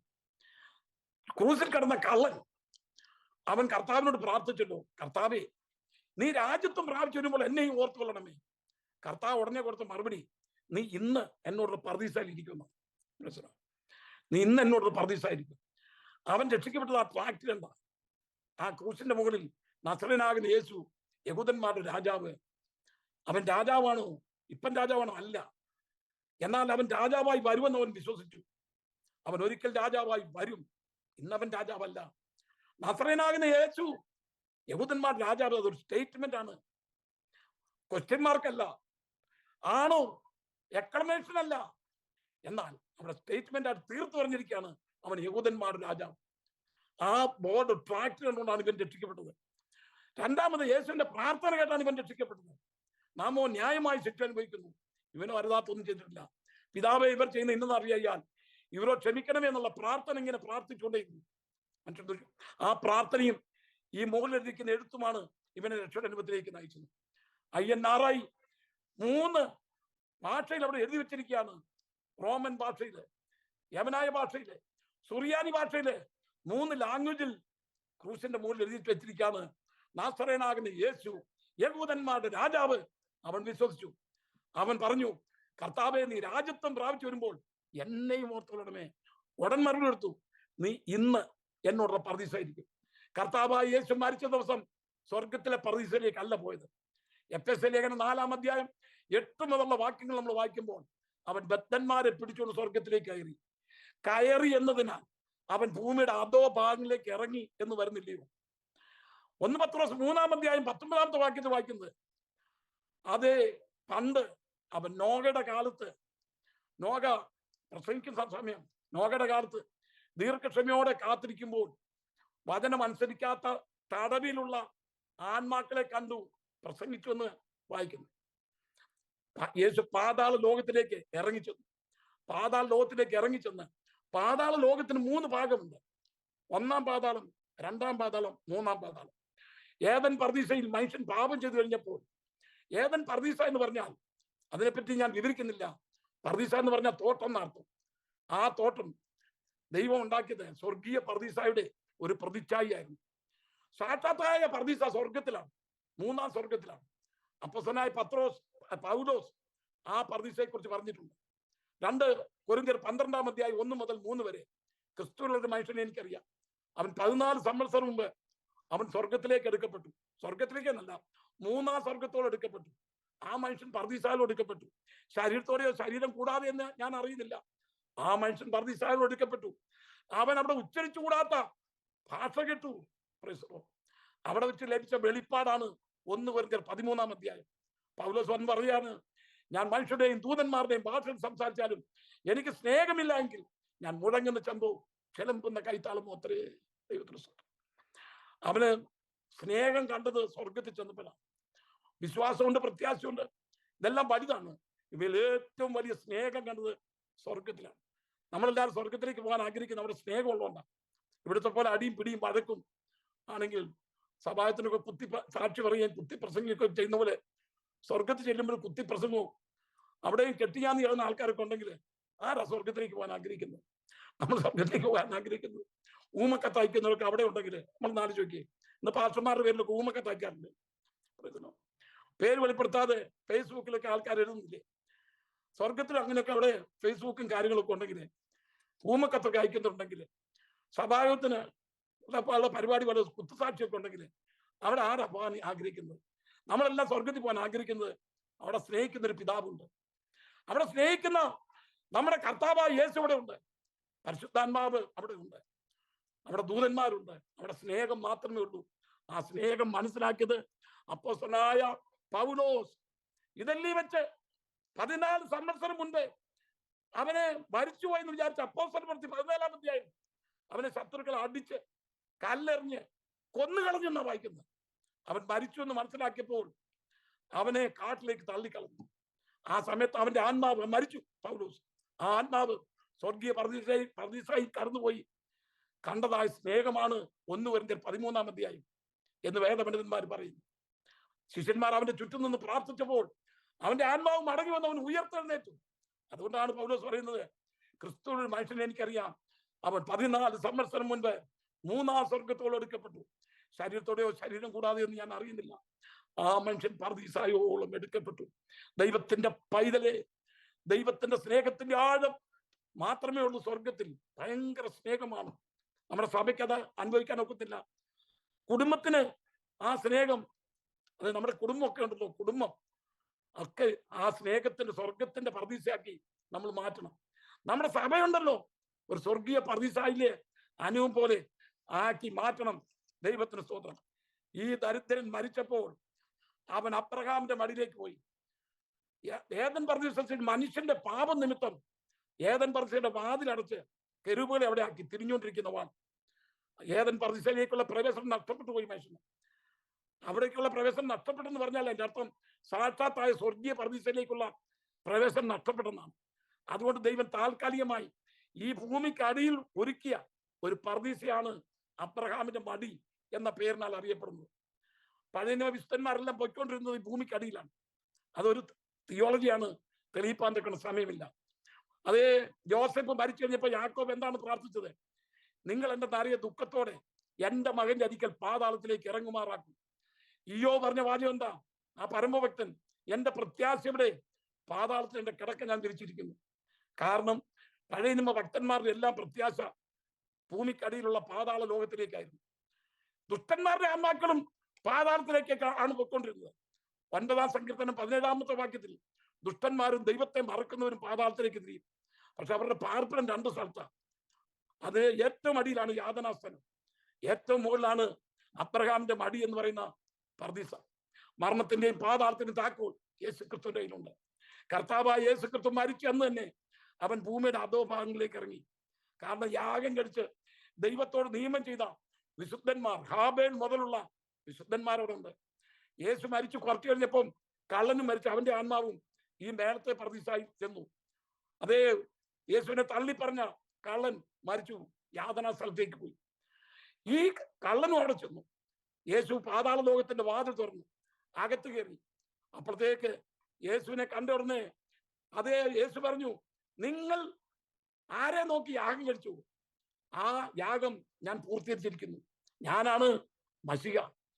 യേശുവിനെ കണ്ട മാത്രം മാതയിൽ അതേ ഹാബേൽ മുതലുള്ള സകല വിശുദ്ധന്മാരും അവിടെ തുള്ളിച്ചാടി. അവരുടെ ആത്മാക്കൾ സന്തോഷിച്ചു, സ്തോത്രങ്ങളാ ദൈവത്തെ സ്തുതിച്ചു. ഇനി ഞാൻ നിങ്ങളെ ഇവിടുന്ന് മേലത്തെ പർദീസയിലേക്ക് കൊണ്ടുപോകാന്ന് പറഞ്ഞു. അവരവിടെ ബദ്ധന്മാരായി. നമ്മൾ എഫെസ്യർ 4-ാം അധ്യായം 8-ാമത്തെ വാക്യം വായിക്കുന്നത് അവൻ ബദ്ധന്മാരെ പിടിച്ചുകൊണ്ട് ഉയരത്തിലേക്ക് കയറിയെന്ന്. അവരോട് ബദ്ധന്മാരാണ് എന്ന് പറഞ്ഞാൽ തൽക്കാലത്തേക്ക് താമസിക്കാൻ തക്കണം ദൈവം ഒരുക്കിയ ഒരു പർദീസയാണ്. ഈ ഏദൻ തോട്ടത്തിന്റെ വാതിക്കൽ വെച്ചിരിക്കുന്ന കെരൂബുകളുടെ വാളിന്റെ വെട്ടേറ്റ് ഒരാൾ മരിച്ചെങ്കിൽ മാത്രമേ ഈ പർദീസയുടെ കവാടം തുറക്കത്തുള്ളൂ. കാൽവറിയിൽ നമ്മുടെ കർത്താവായ യേശുക്രിസ്തു അതേ 3 ആണികൾ തൂങ്ങിക്കൊണ്ടിരിക്കുമ്പോൾ വാളെ ഉണരുക, കൂട്ടാളിയായി എന്റെ ഇടയന്റെ നേരെ വെട്ടുക. ആ വെട്ട് കർത്താവായ യേശുക്രിസ്തു കാൽവറി ക്രൂശിലേറ്റു. ആ വാള് നാസ്തിയായി, അതില്ലാതായി. സ്വർഗീയ പർദീസയിലേക്കുള്ള കവാടം തുറക്കപ്പെട്ടു. ഫിലിപ്പിയ ലേഖനം 1-ാം അധ്യായം 23-ാമത്തെ വാക്യത്തിൽ ഇങ്ങനെ വായിക്കുന്നു, വിട്ടുപിരിഞ്ഞ് ക്രിസ്തുവിനോട് ഇരിപ്പാൻ എനിക്കും കാംക്ഷയുണ്ട്. ഇപ്പൊ സ്വർഗീയ പർദീസ തുറന്നിരിക്കുകയാണ്. ഇപ്പോൾ മരിക്കുന്ന സകല വിശുദ്ധന്മാരും സ്വർഗീയ പർദീസയിലേക്കാണ് പോകുന്നത്. അപ്പോൾ ഈ ധനവാൻ മരിച്ചു, യാതനാ സ്ഥലത്ത് ചെന്നു. ലാസർ മരിച്ചു, അബ്രഹാമിന്റെ മടിയാകുന്ന മേളത്തെ പാതാളത്തിൽ ചെന്നു. അതിന്റെ ഇടയ്ക്കൊരു ഭാഗമുണ്ട്, അത് 2-ാം പാതാളമാണ്. അവരെ കുറിച്ച് വായിക്കുന്നു 1 പത്രോസ് 2-ാം അധ്യായം 4-ാമത്തെ വാക്യത്തിൽ വായിക്കുന്നു, പാപം ചെയ്ത ദൂതന്മാരെ ദൈവം നരകത്തിലാക്കി അന്ധതമസിന് ചങ്ങലിട്ട് പൂട്ടിരിക്കുന്നു.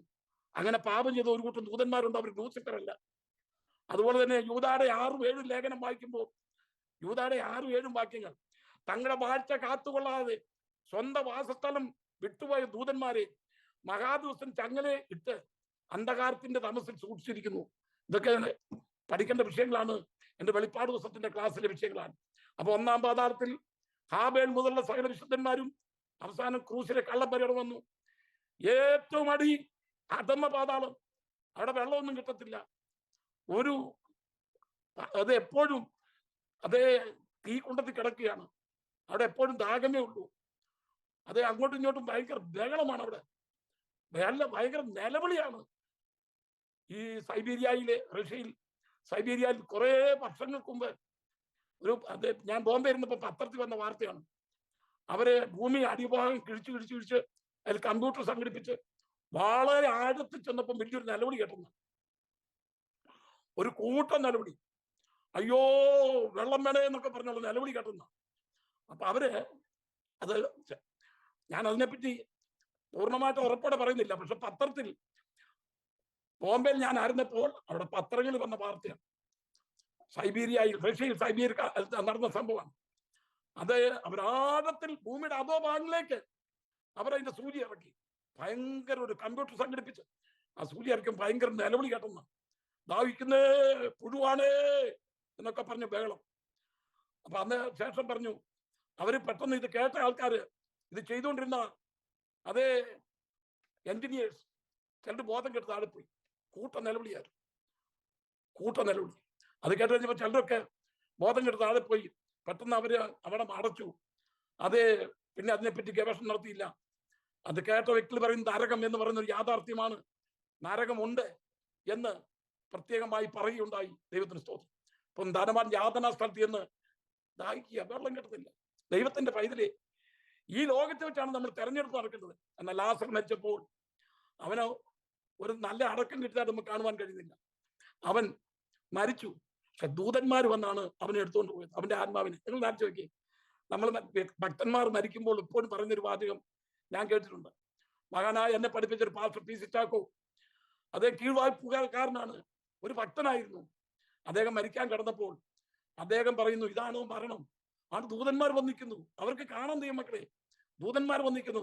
ഇത് വ്യക്തമായിട്ട് എനിക്ക് അറിയാവുന്ന വ്യക്തിയാണ് എന്ന് പറഞ്ഞു കൂടി ചിരിച്ചു. പുള്ളിയെ കണ്ടെത്തന്നെ സുന്ദരന. ആണ് ദൂതന്മാർ വന്നിരിക്കുന്നു എന്നെ കൊണ്ടുപോകാൻ. ദൂതന്മാർ വന്ന് പി സി ചാക്കോ സാറിന്റെ ആത്മാവിനെ സ്വർഗത്തിലേക്ക് കൊണ്ടുപോയി. DL മോഡി മരിക്കുന്നതിന് മുമ്പ് പറഞ്ഞു, നാളെ ഈ സമയത്ത് ഞാൻ മരിക്കും, ദൂതന്മാർ വരും, ഞാൻ പോകുന്നു പറഞ്ഞു. ആ പറഞ്ഞ സമയത്ത് അദ്ദേഹം മരിച്ചു. ഇതൊക്കെ പുസ്തകത്തിൽ സാക്ഷിക്കുന്നതാണ്. ഇവിടെ എൻ്റെ അടുത്ത സ്റ്റേറ്റുള്ള നോർത്ത് കേരള ബിജോയ് ഉണ്ട്. അദ്ദേഹത്തിന്റെ പെങ്ങൾക്ക് ലൂപ്പസ് എന്ന് പറഞ്ഞ അസുഖം പിടിച്ചു. പട്ടയായ പെൺകുട്ടിയാണ്, സമുദായത്തിൽ നിന്ന് കടന്നു വന്നവരാണ്. അവിടെ ലൂപ്പസ് ഒന്ന് വളരെയധികം കൂടി അതേ മരിക്കാറായി കിടക്കുകയാണ്. ഒരു പെങ്ങളേ ഉള്ളൂ, സുന്ദരി ഒരു പെങ്ങൾ. മാതാപിതാക്കന്മാരെല്ലാം വന്ന് അടുത്ത് നിൽപ്പുണ്ട്. അവർക്കറിയാണ് ആകെപ്പാടെ ഒരു മകള്, പൊന്നോമല, സൗന്ദര്യവതിയായ ഒരു കൊച്ച്. അവള് ലൂപ്പസ് വന്ന് അതേ മരിക്കാറായി കിടക്കുകയാണ്. അങ്ങനെ ഇരുന്നപ്പം തന്റെ ആങ്ങളെ കട്ടിലിരിക്കുകയായിരുന്നു ബിജോയ്. മകളോട് കൂടി പെങ്ങളോട് കട്ടിലിരിക്കുകയാണ്. നല്ലൊരാങ്ങള്, അവനും സുന്ദരനാണ്. ഇപ്പം ഇവിടെ അമേരിക്കനുണ്ട്. അദ്ദേഹത്തിന്റെ സാക്ഷ്യം ഒന്ന് കേൾക്കണം. അപ്പൊ അവിടെ ഇരുന്ന സമയത്ത് ഈ പെങ്ങള് പറഞ്ഞു, അച്ചായ അവിടുന്ന് മാറാൻ പറഞ്ഞു. അതെന്താന്ന് ചോദിച്ചു. അയ്യോ മാറൊരു കസേര ഇറങ്ങി വരുന്നു പറഞ്ഞു. ഒരു കസേര ഇറങ്ങി വരുന്നു. ആ കസേര കുറെ ദൂതന്മാരാ കൊണ്ടിരുന്നു പറഞ്ഞു. അച്ചാന്റെ തല വീണ്ടും മാറാൻ പറഞ്ഞു. അവിടെ ഇവളുടെ നിർബന്ധം കൊണ്ട് പുള്ളി അവിടുന്ന് മാറി. അയ്യോ അച്ചായൻ മാറി, നന്നായി. അച്ചാന്റെ തല വീഴുന്നായിരുന്നു. ഞാൻ പോവുക എന്നും പറഞ്ഞ് എനിക്ക് വാഹനം വന്നു, പോവുക എന്ന് പറഞ്ഞ് ഇത് നടന്ന സംഭവമാണ്. അത് മരിച്ചു. ദൂതന്മാർ ഒരു ഭക്തൻ മരിക്കുമ്പോൾ അവന്റെ ആത്മാവിനെ കൊണ്ടുപോകുന്നു. ചിലരൊക്കെ മരണം കണ്ടിട്ടുണ്ട്. ഒരു നിരീശ്വരവാദി മരിക്കാൻ നേരത്ത് അയ്യോ, അതെ ഒരു നേഴ്സ് പറഞ്ഞ വാചകം, അദ്ദേഹത്തിന്റെ പേര് ഞാൻ പറഞ്ഞു, എനിക്കൊരു നിരീശ്വരവാദിയുടെ മരണം കാണണ്ട, ഒരു നിരീശ്വരവാദിയെ സൂക്ഷിപ്പാൻ ഇനിയും എനിക്ക് മേലാലിടയാക്കല്ലേ. അവൾ പേടിച്ചു പോയി. ചിലരുടെ മരണം കണ്ടപ്പോൾ പേടിച്ചു പോയി. അങ്ങനെ ചില മരണം ഞാനും കണ്ടിട്ടുണ്ട്. എന്നാ ഭക്തന്മാർ മരിക്കുന്ന മരണമുണ്ടല്ലോ, ദൂതന്മാർ വന്ന് എതിരേറ്റുകൊണ്ടുവന്ന് പറഞ്ഞ ഒരു അനുഭവമാണ്. എന്നെ ദൈവദൂതർ വരുന്നു. മഹാനായ നാഗൽ സാഹിബ് എഴുതിയൊരു ഗാനമാണ്. എന്നെ ദൈവദൂതർ വരുന്നു. നമ്മൾ പാടുന്നില്ലേ? നമ്മുടെ വീട്ടിൽ അത് പാടാൻ തക്കുന്നത് നിൽക്കുമോ? ആശാരി ഉപദേശി അതേ കൺവെൻഷനൊക്കെ ഈ പാട്ട് അടിച്ചു വിടും. ആത്മാവില ഞാൻ ഫ്ലോറിഡായിരുന്നപ്പോ സമയത്ത് അദ്ദേഹം ഈ പാട്ട് പാടി എല്ലാവരും ആത്മാവിലായി നൃത്തം ചെയ്യുവാൻ തക്ക മടിയായിട്ടുണ്ട്. എന്നെ രേൽപ്പാനായി ദൈവദൂതർ വരുന്നു വേണ്ടും പോലെ. ഞാൻ മറന്നുപോയി. അതാ എപ്പോഴെന്നറിയാമോ? ഒരു ജയിൽ പുള്ളി അദ്ദേഹത്തെ തൂക്കിക്കൊല്ലാൻ വിധിച്ചിരിക്കുക. ഒരു വലിയ കൊലപാതകം നടത്തിയത്, ജയിലിൽ കിടക്കുക. അപ്പം മഹാനായ നാഗൽ സാഹിബ് മലയാളം പഠിച്ച് ഈ ജയിലിൽ പോയി ഇദ്ദേഹത്തെ കണ്ട് രക്ഷാദൂത് അറിയിച്ചു. ഈ ജയിൽ പുള്ളി രക്ഷിക്കപ്പെട്ടു. തൂക്കിക്കൊല്ലാൻ വിധിച്ചിരിക്കുക. തൂക്കിക്കൊല്ലാൻ വിധിച്ചിരിക്കുന്ന സമയത്ത് അതിന്റെ ഡേറ്റ് വന്നു. അപ്പോൾ ജഡ്ജി വന്നു. ഒരാളെ തൂക്കിക്കൊല്ലുന്ന സമയത്ത് ആ ജഡ്ജി വരണം, അതുപോലെ തന്നെ ട്രീറ്റ്മെന്റ് ചെയ്ത ഡോക്ടർ വരണം, ആരക്കാർ വരണം. ഇവരെല്ലാം വന്നിട്ട് അവസാനം ഇദ്ദേഹത്തെ കൊണ്ടുപോയി ഒക്കത്തുള്ളൂ. ഇദ്ദേഹം രക്ഷിക്കപ്പെട്ടു. അപ്പൊ നല്ല ചിരിയൊക്കെ മുഖത്ത്. അവർ രക്ഷിക്കപ്പെട്ട കഴിഞ്ഞ സമയത്ത് അവസാനമായി ഒരു ചോദ്യം ചോദിച്ചു, ഇനി നിനക്ക് എന്തെങ്കിലും ആഗ്രഹം ഉണ്ടോ എന്ന് ചോദിച്ചു. ഉണ്ടെന്ന് പറഞ്ഞു. എനിക്ക് നാഗൽ സാഹിബിനെ ഒന്ന് വരുത്തരണമെന്ന് പറഞ്ഞു. പെട്ടെന്ന് കണ്ണൂർ ചെന്ന് നാഗൽ സാഹിബിനെ കൂട്ടിക്കൊണ്ട് വന്നു. അപ്പൊ നാഗൽ സാഹിബിനോട് പറഞ്ഞു, ഇന്നത്തെ ജയിൽ പുള്ളിലൊക്കെ പറയും എനിക്കൊരു ബിരിയാണി വേണമെന്നൊക്കെ പറയുന്നത് ഞാൻ കേട്ടിട്ടുണ്ട്. ഒരു ബിരിയാണി, അതൊക്കെ ചുമ്മാ ഇന്ന് മരിക്കാൻ പോകുന്ന വ്യക്തി ബിരിയാണി കഴിച്ചു മരിച്ച ആൾക്കാരെയൊക്കെ എനിക്കറിയാം. അപ്പം ഇവൻ പറഞ്ഞു എനിക്ക് നാഗൽ സാഹിബിനെ ഒന്ന് കാണണം. നാഗൽ സാഹിബ് വന്നപ്പം പറഞ്ഞു എനിക്ക് മരിക്കുന്നതിനൊരു വരവുമില്ല, കാരണം എന്നെ ദൂതന്മാർ കൊണ്ടുപോകാൻ പോവുകയാണ്, അദ്ദേഹത്തെ ശിക്ഷിച്ചു വെക്കത്തുള്ളൂ. ആ സമയത്ത് എഴുതിയ പാട്ടാണ് സമയമാൻ ദേഹത്തു നിന്നുള്ള പാട്ട്. നാഗൽ സാഹിബ് എഴുതിയ പാട്ടാണ്. Hallelujah, praise the Lord. അതേ ആ പാട്ട് മൊത്തം സമയാമത്തിൽ ഞാൻ സ്വർഗയാത്ര ചെയ്യുന്നു, എൻ സ്വദേശം കാൺമദീനായി ബന്ധപ്പെട്ടോടിയിടുന്നു. അദ്ദേഹത്തെ തൂക്കിക്കൊന്നു. നാഗൽ സാഹിബിനെ വിളിച്ച് സങ്കടമായി. ദൂതന്മാർ ഇന്ന് പ്ലാറ്റ്ഫോമിൽ അയക്കുന്ന പ്രിയപ്പെട്ടവരെ, ഇതൊരു സന്ദേശമാണ്. ദൂതന്മാർ പ്രാർത്ഥിക്കേണ്ട സമയം ഇപ്പഴാ കേട്ടോ. യേശുവിനെ കൈക്കൊണ്ട സമയം ഇപ്പഴാ. വീണ്ടും വിചാരം വരേണ്ടത് ഇപ്പഴാ. അതേ ഈ സമയത്ത് നമ്മുടെ ജീവിതം ഒന്നുകൂടെ പുതുക്കി ദൈവസന്നിധി സമർപ്പിച്ചോളണം. ദൂതന്മാർ അവനെ അബ്രഹാമിന്റെ മടിയിൽ കൊണ്ടുപോയി. കുറെ കഴിഞ്ഞപ്പോ ധനവാനും മരിച്ചു. ഭയങ്കര ശവടക്കാരൻ അച്ചാരി കിട്ടുന്നത്, ഭയങ്കര ശവടക്കം. എന്തോ ഒരു മേത്തരമായ ശവടക്കാരെന്നറിയാമോ? ആ ശവടക്കത്തെ കുറിച്ച് വിവരിപ്പാന്റെ കൊണ്ടും എനിക്കറിയത്തില്ല. ആ ശവടക്ക് തൻ്റെ നിലയ്ക്കനുസരിച്ചുള്ള ഒരു അനുഭവമാണ് അവിടെ ഉണ്ടായത്. ദൂതന്മാർ അവനെ അബ്രഹാമിന്റെ മടി കൊണ്ടുപോയി. അബ്രഹാമിന്റെ മടി എന്ന് പറഞ്ഞാൽ ഒരു നല്ല പ്രത്യേക പദവിയാണ്. കാരണം യോഹന്നാന്റെ സുവിശേഷം 1-ാം അധ്യായം 18-ാമത്തെ വാക്യത്തിൽ വായിച്ചിട്ടുണ്ട്. അത് ദൈവത്തെ ആരും ഒരു നാൾ കണ്ടിട്ടില്ല, അവന്റെ മടിയിലിരിക്കുന്ന ഏകജാതനായ പുത്രൻ അവനെ വെളിപ്പെടുത്തിയിരിക്കുന്നു. ആ മടി എന്ന് പറഞ്ഞ ഒരു പ്രത്യേക പദവിയാണ്, അബ്രഹാമിന്റെ മടി. യഹൂദന്മാര് ഈ പർദീസയ്ക്ക് അബ്രഹാമിന്റെ മടി എന്നും കൂടെ പേര് കൊടുത്തിരിക്കുന്നത്. യോഹന്നാന്റെ സുവിശേഷം 8-ാം അധ്യായത്തിൽ 56-ാമത്തെ വാക്യത്തിൽ യേശു പറഞ്ഞു, അബ്രഹാം എന്റെ ദിവസം കണ്ടു, അവൻ ആനന്ദിച്ചു എന്ന് വായിക്കുന്നത്. അപ്പൊ അബ്രഹാം ധനവാനാണെങ്കിലും ദൈവത്തിൽ ആശ്രയിച്ച് ജീവിച്ച ഒരു വ്യക്തിയാണ്. അബ്രഹാം മരിച്ച് പിതാക്കന്മാരെല്ലാം അത് ഈ പർദീസയിലേക്കാണ് പോയിരിക്കുന്നത്. എന്നാൽ ഇപ്പം മരിക്കുന്ന വ്യക്തികൾ സ്വർഗീയ പർദീസയിലേക്കാണ്. ഇവിടുന്ന് അധമപാതാർത്ഥമുള്ള പർദീസയിൽ നിന്ന് ഈ പഠനം നിങ്ങൾക്ക് വേണമെങ്കിൽ ഞാൻ വേറെ ദിവസം ക്ലാസ് എടുക്കാം. അധമപാതാർത്ഥം നമ്മുടെ കർത്താവായ യേശു ക്രിസ്തുവിന്റെ ക്രൂസിലെ മരണത്തോടുകൂടി ഹാബേൽ മുതലുള്ള സകല വിശുദ്ധന്മാരെ കൂട്ടി സ്വർഗീയ പർദീസയിലേക്ക് പ്രവേശിപ്പിച്ചു. ഇപ്പോൾ നമ്മൾ മരിക്കുകയാണെങ്കിൽ ഭൂമിക്കടിയിലുള്ള പർദീസയിലേക്കല്ല പോകുന്നത്, സ്വർഗീയ പർദീസയിലേക്കാണ് പോകുന്നത്. ദൈവത്തിന് സ്തോത്രം. ലാസർ മരിച്ചു കഴിഞ്ഞപ്പോഴാണ് ലാസറിന്റെ മരണം ലോകം അറിയുന്നത്. എന്നാൽ ധനവാൻ അവശനായി കിടക്കുമ്പോഴെല്ലാം ലോകം അറിഞ്ഞുകൊണ്ടിരുന്നു. ലാസർ മരിച്ചപ്പോൾ അവൻ സ്വർഗീയ പർദീസയിലേക്ക് കടന്നുപോയി. അവനെ അവർക്ക് നല്ല ദൂതന്മാർ അവന് നല്ല സ്വീകരണം കൊടുത്തു എന്ന് നമ്മൾ അതേ മനസ്സിലാക്കാൻ കൊണ്ട് കഴിയുന്നു കേട്ടോ. ഇവിടെ ധനവാനും മരിച്ചു കഴിഞ്ഞ് യാതനാ സ്ഥലത്തേക്ക് പോയി എന്നാണ് വായിക്കുന്നത്. ധനവാന്റെ 3 പ്രാർത്ഥന, അതിൽ 1-ാമത്തെ പ്രാർത്ഥന നമുക്ക് അത് വായിക്കാം. അതിന്റെ 28-ാമത്തെ വാക്യം വായിച്ച നമ്മളെ അല്ല 16-23 ധനവാനും മരിച്ചു അടക്കപ്പെട്ടു, പാതാളത്തിൽ യാതന അനുഭവിക്കുമ്പോൾ മേലോട്ട് നോക്കി ദൂരത്ത് നിന്ന് അബ്രഹാമിനെയും അവന്റെ മടിയിൽ ലാസറിനെയും കണ്ടു. അബ്രഹാം പിതാവേ, എന്നോട് കനിവുണ്ടാകണമേ, ലാസർ വിരലിന്റെ അറ്റം വെള്ളത്തിൽ മുക്കി എന്റെ നാവിനെ തണുപ്പിക്കേണ്ടതിന് അവനെ അയക്കണമേ, ഞാൻ ഈ ജ്വാലയിൽ കിടന്ന് വേദന അനുഭവിക്കുന്നു എന്ന് വിളിച്ചു പറഞ്ഞു. മക്കളെ 1-ാമത്തെ പ്രാർത്ഥന അതാ. 3 പ്രാർത്ഥനയുണ്ട്. ഇവൻ അവിടെ കിടന്നുകൊണ്ട് പ്രാർത്ഥിക്കുക, അബ്രഹാം പിതാവേ. ഇവൻ അങ്ങനെ അബ്രഹാം പിതാവാന്ന് മനസ്സിലായത്. അത് മനസ്സിലാക്കാൻ തക്ക ആത്മാക്കൾ കഴിവുണ്ട്.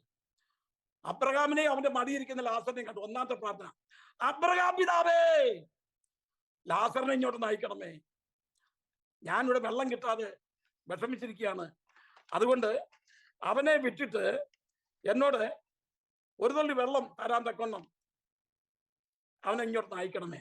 ധനവാൻ പറയാ. അതിന് മറുപടി കൊടുത്തു, മകനെ, ഇവിടുന്ന് ഒരാൾക്ക് അങ്ങോട്ടും വരാൻ ഒക്കത്തില്ല, അവിടുന്ന് ഒരാൾക്ക് ഇങ്ങോട്ടും വരാൻ ഒക്കത്തില്ല. മകനെന്നാ വിളിച്ചത്. ഇതിന്റെ ഇടയിൽ ഒരു പിളർപ്പുണ്ട്. അപ്പൊ ഈ പ്രാർത്ഥനയെ കുറിച്ച് ഒരു 5 മിനിറ്റ് പറഞ്ഞിട്ട് നമുക്ക് ഇന്നത്തെ യോഗം അവസാനിപ്പിക്കാം. ഇവൻ പ്രാർത്ഥനയിൽ 4 കൂട്ടം കാര്യമാണ് ആവശ്യപ്പെട്ടത്. ധനവാന്റെ പ്രാർത്ഥനയിൽ 4 കൂട്ടം കാര്യമുണ്ട്. അതിൽ ഒന്നാമത്തെ പ്രാർത്ഥന, കരുണയുണ്ടാകണമേ. പാതാളത്തിൽ കിടന്നുണ്ടാ പറയാ, എന്നോട് കരുണയുണ്ടാകണമേ. മറ്റുള്ളവർക്ക് കരുണ ചെയ്യാത്തവനാ. ഒരൊറ്റ കുഞ്ഞിന് ഒരു തുള്ളി വെള്ളം പോലും കൊടുക്കാത്തവൻ. ഇവന് നമ്മുടെ ചില ആൾക്കാരൊക്കെ കഴിച്ചു കഴിയുമ്പോഴേ മറ്റുള്ളവർക്കൊക്കെ നിറഞ്ഞെന്ന് തോന്നാറില്ലേ? മറ്റുള്ളവർ കിടന്ന് വിശന്ന് പൊരിക്കുക. നമ്മൾ കഴിച്ച് വയറ് നിറഞ്ഞു കഴിയുമ്പോൾ അവർക്കെല്ലാം നിറഞ്ഞു, സ്തോത്രം. മറ്റുള്ളവർ കരുണ തോന്നാത്ത ഒരു വ്യക്തിയാണ് ഈ ധനവാൻ. അപ്പൊ അവൻ കിടന്ന് കരുണയ്ക്കായിട്ട് അപേക്ഷിക്കുകയാണ് കേട്ടോ. അവൻ അബ്രഹാം കൊടുത്ത മറുപടി എന്നാ, നിന്റെ ആയുസിൽ നീ നന്മയും അതുകൊണ്ട് തന്നെ ലാസർ തിന്മയും പ്രാപിച്ചു എന്ന് ഓർക്കണം. നീ നല്ല നന്മ അനുഭവിച്ചു എന്നാ. ലാസറിന്റെ ജീവിതകാലം മൊത്തം അവൻ തിന്മ അനുഭവിച്ചു എന്നാ. രോഗിയായി, വ്രണം നിറഞ്ഞവനായി, നായ്ക്കൾ കൂട്ടുമായി, വിശന്ന് പൊരിഞ്ഞപ്പോൾ നീ കരുണ കാണിക്കാത്തവന്. ഇപ്പൊ നീ കരുണയ്ക്കായിട്ട് അപേക്ഷിക്കുന്നു. ലാസർ അവിടെ ഇരിക്കുന്നതോ അവൻ സുഖിക്കുക, അവൻ ആസ്വദിക്കുക. ദൈവത്തിന്റെ പൈതലേ, നമ്മൾ വെളിപ്പെടുവാനുള്ള അതേ തേജസ് വിചാരിച്ചാൽ ഈ കാലങ്ങളിലെ കഷ്ടം സാരമില്ല. പ്രാർത്ഥിക്കേണ്ടത് ഇപ്പോഴാ, നരകത്തിൽ ചെന്നല്ല കേട്ടോ. നരകത്തിൽ യാതന അനുഭവിക്കുന്ന സ്ഥലത്ത് എന്നല്ല. കർത്താവ് ഒരു നല്ല പാഠം പഠിപ്പിച്ചത്. 4 വിഷയം പ്രാർത്ഥിച്ചു. 1, എന്നോട് കരുണ തരണമേ. 2ാമത്തെ പ്രാർത്ഥന, ലാസറിനെ ഇങ്ങോട്ടൊന്ന് അയക്കണമേ. 3ാമത്തെ പ്രാർത്ഥന, ഒരു തുള്ളി വെള്ളം വേണം. 4ാമത്തെ പ്രാർത്ഥന, ഞാൻ വേദന അനുഭവിക്കുന്നു കേട്ടോ. നേരത്തെ ഇതൊക്കെ മനസ്സിലാക്കേണ്ട കാര്യമല്ലേ? ഇവിടം വിട്ടു കഴിഞ്ഞാൽ പിന്നെ വേദനയേ ഉള്ളൂ, കരച്ചിലും പല്ലുകടിയും ഉള്ളൂ എന്നൊക്കെ മനസ്സിലാക്കേണ്ടത്. നരകത്തിൽ ഇത് പ്രാർത്ഥിച്ചാൽ വല്ല ഗുണമുണ്ടോ?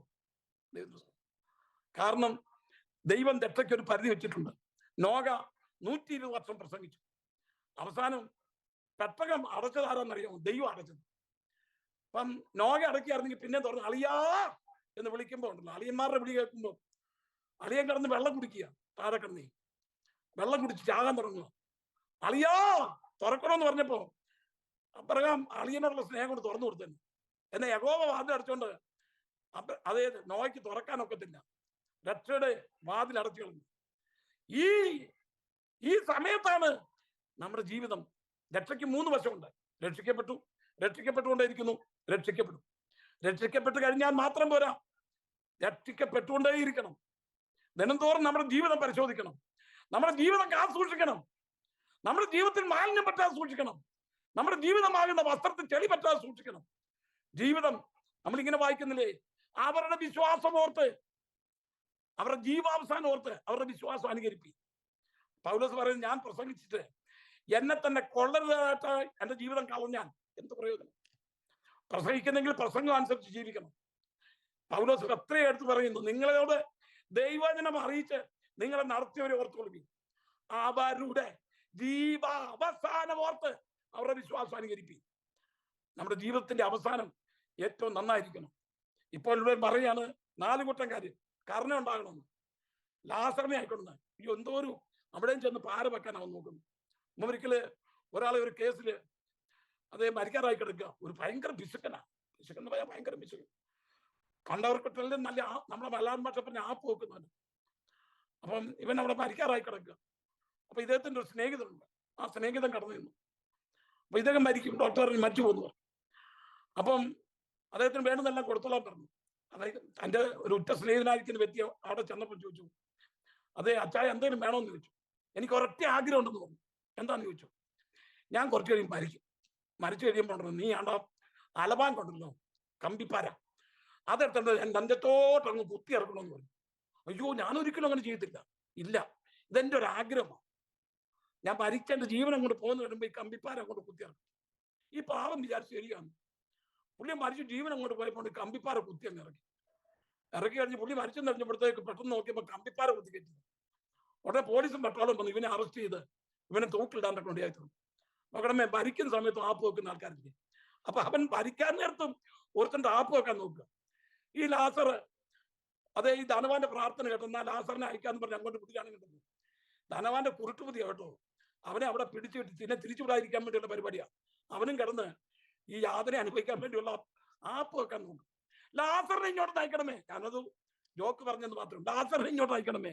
ജീവകാലത്ത് ആപ്പ് വെക്കുന്ന ബന്ധക്കോസുകാരുണ്ട്. അയ്യോ, ഞാന് ഈ ചില സഭകളിലെ പ്രശ്നങ്ങളൊക്കെ എന്നെ ആൾക്കാർ വിളിച്ച് പറയാറുണ്ട്. ചിലവന്മാരെ അടക്കാൻ തക്കണം പാസ്റ്റർമാരല്ലേ സ്റ്റേജിരിക്കുന്നത്. ചിലരെ അടക്കാൻ തക്കണം വലിയ പ്രയാസമാണ്. എന്തിനെ മറ്റുള്ളവർക്ക് ഉപദ്രവം ചെയ്ത് സഭയുടെ ആരാധനയും കെടുത്തി ദൈവദാസന്മാരുടെ സ്വസ്ഥതയും നഷ്ടപ്പെടുത്തി നടക്കുന്ന അതേ ഇതുപോലുള്ള പൂള് വെക്കുന്ന ചില ആൾക്കാരുണ്ട്. ദൈവത്തിന്റെ സ്വന്തം ഞാൻ ഇന്ന് രാത്രികാലം ഓർപ്പിക്കട്ടെ, മറ്റുള്ളവർക്ക് ഒരു ആശ്വാസമായിരിക്കാൻ, സഭാശുശ്രൂഷന്റെ ആശ്വാസമായിരിക്കാൻ നമ്മുടെ ജീവിതം ചെലവഴിക്കുന്നില്ലെങ്കിൽ അതിന് തക്കതായ ശിക്ഷ നമ്മൾ അനുഭവിക്കും. ഒരു തുള്ളി വെള്ളം, ഇവിടെ ഇഷ്ടം പോലെ വെള്ളം കുടിച്ചാണ്, ഇപ്പം വെള്ളമില്ല, വേദന അനുഭവിക്കുന്നു. ഇവിടെ നല്ല സുഖിച്ച് ചോദിച്ചാൽ ഇപ്പം വേദന അനുഭവിക്കുന്നു കേട്ടോ. കർത്താവ് പറഞ്ഞു, എന്താ പറഞ്ഞത്? ഇവിടുന്ന് ഒരാൾക്ക് അങ്ങോട്ടും വരാൻ ഒക്കത്തില്ല, അവിടുന്ന് ഒരാൾക്ക് ഇങ്ങോട്ടും വരാൻ ഒക്കത്തില്ല. ദൈവത്തിന് സ്തോത്രം. ഇപ്പോഴാണ് രക്ഷയുടെ സമയം. കർത്താവിന്റെ നാമം ഏറ്റു പറയുന്ന ഏവനും രക്ഷിക്കപ്പെടും. മരിച്ചു കഴിഞ്ഞിട്ട് ഒരു കുർബാന നടത്തിയാലും അവിടുന്ന് ഇങ്ങോട്ട് കയറ്റാൻ ഒക്കത്തില്ല. ഞാൻ ഓർത്തഡോക്സുകാരനായിരുന്നു. ഞങ്ങൾ മരിച്ചു കഴിഞ്ഞാൽ, ഞങ്ങളുടെ അച്ചായന്മാരൊക്കെ കള്ളും കുടിച്ച് മരിച്ചു കഴിഞ്ഞാൽ അവർക്ക് വേണ്ടി ഒരു കുർബാനയുണ്ട്. എന്താണെന്നറിയോ? ഈ അധമ പാതാളത്തിൽ നിന്ന് ഒന്ന് വലിച്ചു കയറ്റാൻ വേണ്ടിയുള്ള ഒരു കുർബാന. മരിച്ചു പോയപ്പോൾ അത് നടക്കത്തില്ല. വെറുതെ ആ കൂതാശയൊക്കെ നടത്തുക. ഞങ്ങളൊക്കെ നടത്തിയിട്ടുണ്ട്. എന്തിരുന്നു ഈ വകാലത്ത് ഇപ്പോഴാണ് ഏത് സ്റ്റേറ്റിലേക്കാണ് പോകുന്നത് തെരഞ്ഞെടുക്കേണ്ടത്. നരകത്തിൽ ചെന്ന് അവിടെ കിടന്ന് വെള്ളം ഇല്ലാതെ പുഴുവും മെത്തയുണ്ടല്ലോ. ഇവിടെ ടെമ്പർപിടിയാക്ക് ബെഡെ കിടന്നവൻ പുഴുവിന്റെ പുറത്ത് കിടക്കുന്നു. പുഴുവിന്റെ പുറത്ത് അവിടെ കരച്ചിലും കല്ലുടി ഉണ്ടാകും. അവിടുത്തെ ഇരുട്ടെന്ന് പറഞ്ഞാൽ മിസ്രൈമിലെ ഇരുട്ട് പോലെ. മിസ്രൈമിൽ സ്പർശിക്കത്തക്ക ഇരുട്ടുണ്ടായിരുന്നു വായിക്കുന്നത്. ഇരുട്ടിനെ തൊഴാമായിരുന്നു. അങ്ങോട്ടും ഇങ്ങോട്ടും കാണാൻ ഒക്കത്തില്ല. നമ്മുടെ അച്ചാൻ അവിടെ കിടക്കുന്നത്, ധനവാനി കിടക്കുക. അപ്പൊ രണ്ടാമത്തെ പ്രാർത്ഥന നോക്കാം. രണ്ടാമത്തെ പ്രാർത്ഥന 27-ാമത്തെ വാക്യം വായിച്ച മോളെ. അതിന് അവൻ, എന്നാൽ പിതാവേ, അവനെ എന്റെ അപ്പന്റെ വീട്ടിൽ അയക്കണമെന്ന് ഞാൻ അപേക്ഷിക്കുന്നു. എനിക്ക് 5 സഹോദരന്മാരുണ്ട്. അവരും ഈ യാതന സ്ഥലത്ത് വരാതിരിപ്പാൻ അവൻ അവരോട് സാക്ഷ്യം പറയട്ടെ എന്ന് പറഞ്ഞു. നോക്കണമേ, പറയാണ്. അങ്ങനെയാണെങ്കിൽ അപ്പുറം രണ്ടാമത്തെ പ്രാർത്ഥന, ഇവൻ എന്ത് ചെയ്യണം? എൻ്റെ നാട്ടോടൊന്ന് പറഞ്ഞു വിടണം. നാട്ടോട് പറഞ്ഞു വിട്ടിട്ട്, എനിക്ക് 5 സഹോദരന്മാരുണ്ട്, അവരും ഇങ്ങോട്ടേ വരത്തുള്ളൂ. പുള്ളിക്ക് നല്ല ബോധ്യമാണ് കേട്ടോ. അവരും ഇങ്ങോട്ട് വരാതിരിപ്പാൻ തക്കണം അവരോട് ചെന്ന് പറയണത് രണ്ടാമത്തെ പ്രാർത്ഥന കേട്ടോ. അവരും ഇങ്ങോട്ട് വരട്ടെ, അവരിങ്ങോട്ട് വരരുത്, വരാതിരിക്കാൻ തക്കണം. ഇവൻ ചെന്നൊരു സാക്ഷ്യം പറയാമെങ്കിൽ, നിങ്ങളുടെ അച്ചായം പോയിരിക്കുന്നത് യാതന സ്ഥലത്ത്, വെള്ളമില്ലാത്ത സ്ഥലത്തേക്കാണ് പോയിരിക്കുന്നത്. അവിടെ ഇരുട്ടാണ്, അവിടെ പല്ലുകടിയാണ്, അവിടെ ഭയങ്കര അന്ധകാരമാണ്. അതുകൊണ്ട് അച്ചായം പറഞ്ഞു, നിങ്ങൾ ഇങ്ങോട്ട് വരരുത് എന്ന് പറഞ്ഞ് അത് ഇവൻ ചെന്ന് പറയാമെങ്കിൽ അത് വിശ്വസിക്കുന്നു. അയ്യോ, എന്തൊരു ബോധത്വമാണ്. നമ്മുടെ കർത്താവായ യേശു ക്രിസ്തു മരിച്ചിട്ട് ലാസറിനെ ഉയർപ്പിച്ചല്ലേ. എന്റെ പ്രസംഗം അവസാനിപ്പിക്കാൻ പോവാ. ലാസറിനെ ഉയർപ്പിച്ച ഇവരെല്ലാം കണ്ടതാ. നാറ്റം പിടിച്ചിരുന്ന ലാസറിനെ ഉയർപ്പിച്ചു കഴിഞ്ഞപ്പോ അവന്മാരെന്താ തീരുമാനിച്ചത്? അവനെയും കൊല്ലണം, അവൻ ഉയർപ്പിച്ചവനെയും കൊല്ലണം എന്ന് തീരുമാനിച്ചു. നിങ്ങൾ ആ ഭാഗം വായിച്ചിട്ടുള്ളൂ. ഉയർത്തെഴുന്നേറ്റവൻ മുന്നേ നിൽക്കുമ്പോൾ അവനെയും കൊല്ലാൻ തക്കൊണ്ട് തീരുമാനിച്ചു. ഉയർത്തെഴുന്നേൽപ്പിച്ച യേശുവിനെയും കൊല്ലാൻ തക്കൊണ്ട് തീരുമാനിച്ചു. അങ്ങനെ ലാസറും മാർത്തയും മറിയും അവരെ കൊല്ലാൻ തക്കൊണ്ട് തീരുമാനിച്ചപ്പോൾ അവരെ രാജ്യം വിട്ടുപോയി. ലാസറിന് 2 ശവക്കല്ലറുണ്ടെന്നാണ് കണ്ടുപിടിച്ചിരിക്കുന്നത്. മരിച്ച് നാറ്റം പിടിച്ചിരുന്ന് ഉയർപ്പിച്ച ഒരു കല്ലറ. അതുകൂടാതെ വേറൊരു, ഇവരെന്മാർ കൊല്ലുമെന്ന് മനസ്സിലായപ്പോൾ വേറൊരു സ്ഥലത്തേക്ക് പോയി, രാജ്യത്തേക്ക് കടന്നുപോയി. അവിടെ മാർത്തയുടെയും മറിയുടെയും ലാസറിന്റെ 2ാമത്തെ ഒരു കല്ലറയും. ഞാൻ പറഞ്ഞു വന്നിട്ട് താല്പര്യം എന്താന്ന് അറിയാമോ? ഇപ്പോ യേശുക്രിസ്തു തന്നെ അവര് പറഞ്ഞില്ലേ, നീ ക്രൂസിൽ നിന്ന് ഇറങ്ങി വാ, എന്നാ ഞങ്ങൾ വിശ്വസിക്കാം കേട്ടോ. നീ ദൈവത്തിന്റെ പുത്രൻ ക്രൂസിൽ നിന്ന് ഇറങ്ങി വാ, എന്നാ ഞങ്ങൾ വിശ്വസിക്കാം. അവൻ ഇറങ്ങി ചെല്ലുകയാണെങ്കിലോ ഇമാര് വിശ്വസിക്കാൻ പോകുന്നു. അതിനെക്കാട്ട് വലിയ അത്ഭുതമല്ലേ? യേശു മരിച്ചു, കല്ലറയിൽ അടക്കപ്പെട്ടു. 3 ദിവസം പട്ടാളക്കാർ കല്ലറ കഴിച്ചു റോം ചെയ്തോണ്ടിരുന്നു, തോക്കും പിടിച്ചോണ്ട്. റോമൻ ഗവർണറുടെ മുദ്രയും പൊട്ടിച്ചു. ഇത്രയും വലിയ സുരക്ഷിതമുള്ള കല്ലറയിൽ നിന്ന് നമ്മുടെ കർത്താവായ യേശു ക്രിസ്തു അതിശക്തിയോടെ ഉയർത്തെഴുന്നേറ്റതുമാർ കണ്ടു. പട്ടാളക്കാർ സാക്ഷ്യം പറഞ്ഞതാ അവന് ഉയർത്തെഴുന്നേറ്റെന്ന്. അന്നേരം അവർ വിശ്വസിച്ചോ? അവരെന്താ പറഞ്ഞത്? വേണ്ടുവോളം പണം കൊടുത്തിട്ട് പറഞ്ഞു അവരെ ശിഷ്യന്മാർ വന്ന് മോഷിച്ചോണ്ട് പോയെന്ന് പറയാൻ. ഇവർ വിശ്വസിക്കാനൊന്നുമല്ല. ഇപ്പൊ ലാസർ എന്ന് ഈ സഹോദരന്മാരോട് ഇന്ന് പറയുകയാണെങ്കിൽ, നിങ്ങളുടെ അച്ഛൻ ഇന്നടത്താ പോയെന്ന് പറഞ്ഞാൽ അവരും ഇവനെ പരിഹസിക്കും, കൊല്ലാൻ തക്കണം നോക്കും. അത് നടപ്പാകാൻ തക്കണം പോകുന്നില്ല. മൂന്നാമത്തെ പ്രാർത്ഥന അവൻ അതിന് മറുപടി ഓർത്തു, അത് നടക്കാൻ പോകുന്നില്ല, അവർക്ക് മോശയും പ്രവാചകന്മാരുണ്ടല്ലോ. 30-ാമത്തെ വാക്യം, മൂന്നാമത്തെ പ്രാർത്ഥന. അല്ലല്ല അബ്രഹാം പിതാവേ, മരിച്ചവരിൽ നിന്ന് ഒരുത്തൻ എഴുന്നേറ്റ് അവരുടെ അടുക്കൽ ചെന്നുവെങ്കിൽ അവർ മാനസാന്തരപ്പെടും എന്ന് പറഞ്ഞു.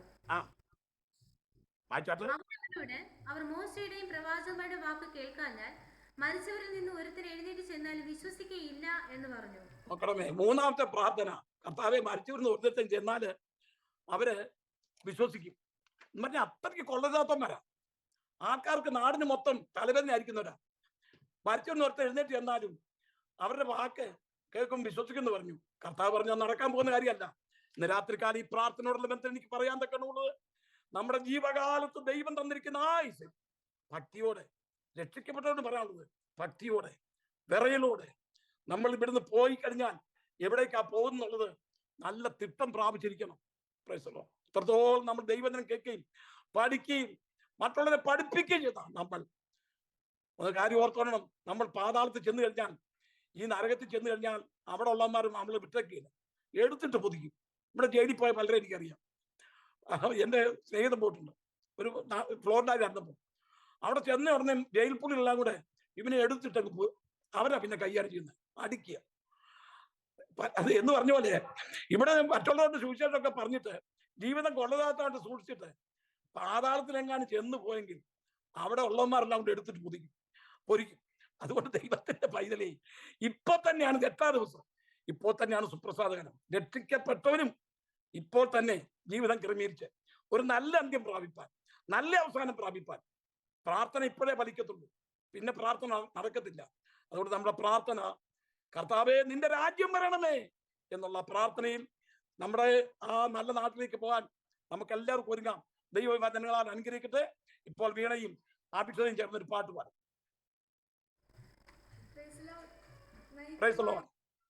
നയിക്കുവാൻ യോഗ്യൻ, വിടുവിപ്പാൻ ശക്തൻ എന്തുള്ളത് അനുഗ്രഹിക്കുന്ന ഒരു ഗാനം. നയിക്കുവാൻ യോഗ്യൻ, വിടുവിപ്പാൻ ശക്തൻ, ആരിലും ശ്രേഷ്ഠൻ യേശുവത്രേ. പരിപാലിച്ചിടും, ഭയമെല്ലാം നീക്കും, സമാധാനമേകും യേശുപരൻ. നയിക്കുവാൻ യോഗ്യൻ, വിടുവിപ്പാൻ ശക്തൻ, ആരിലും ശ്രേഷ്ഠൻ യേശുവത്രേ. പരിപാലിച്ചിടും, ഭയമെല്ലാം നീക്കും, സമാധാനമേകും യേശുപരൻ. തൻ പിൻപേ പോയിടാം, തൻ വചനങ്ങൾ പാലിക്കാം.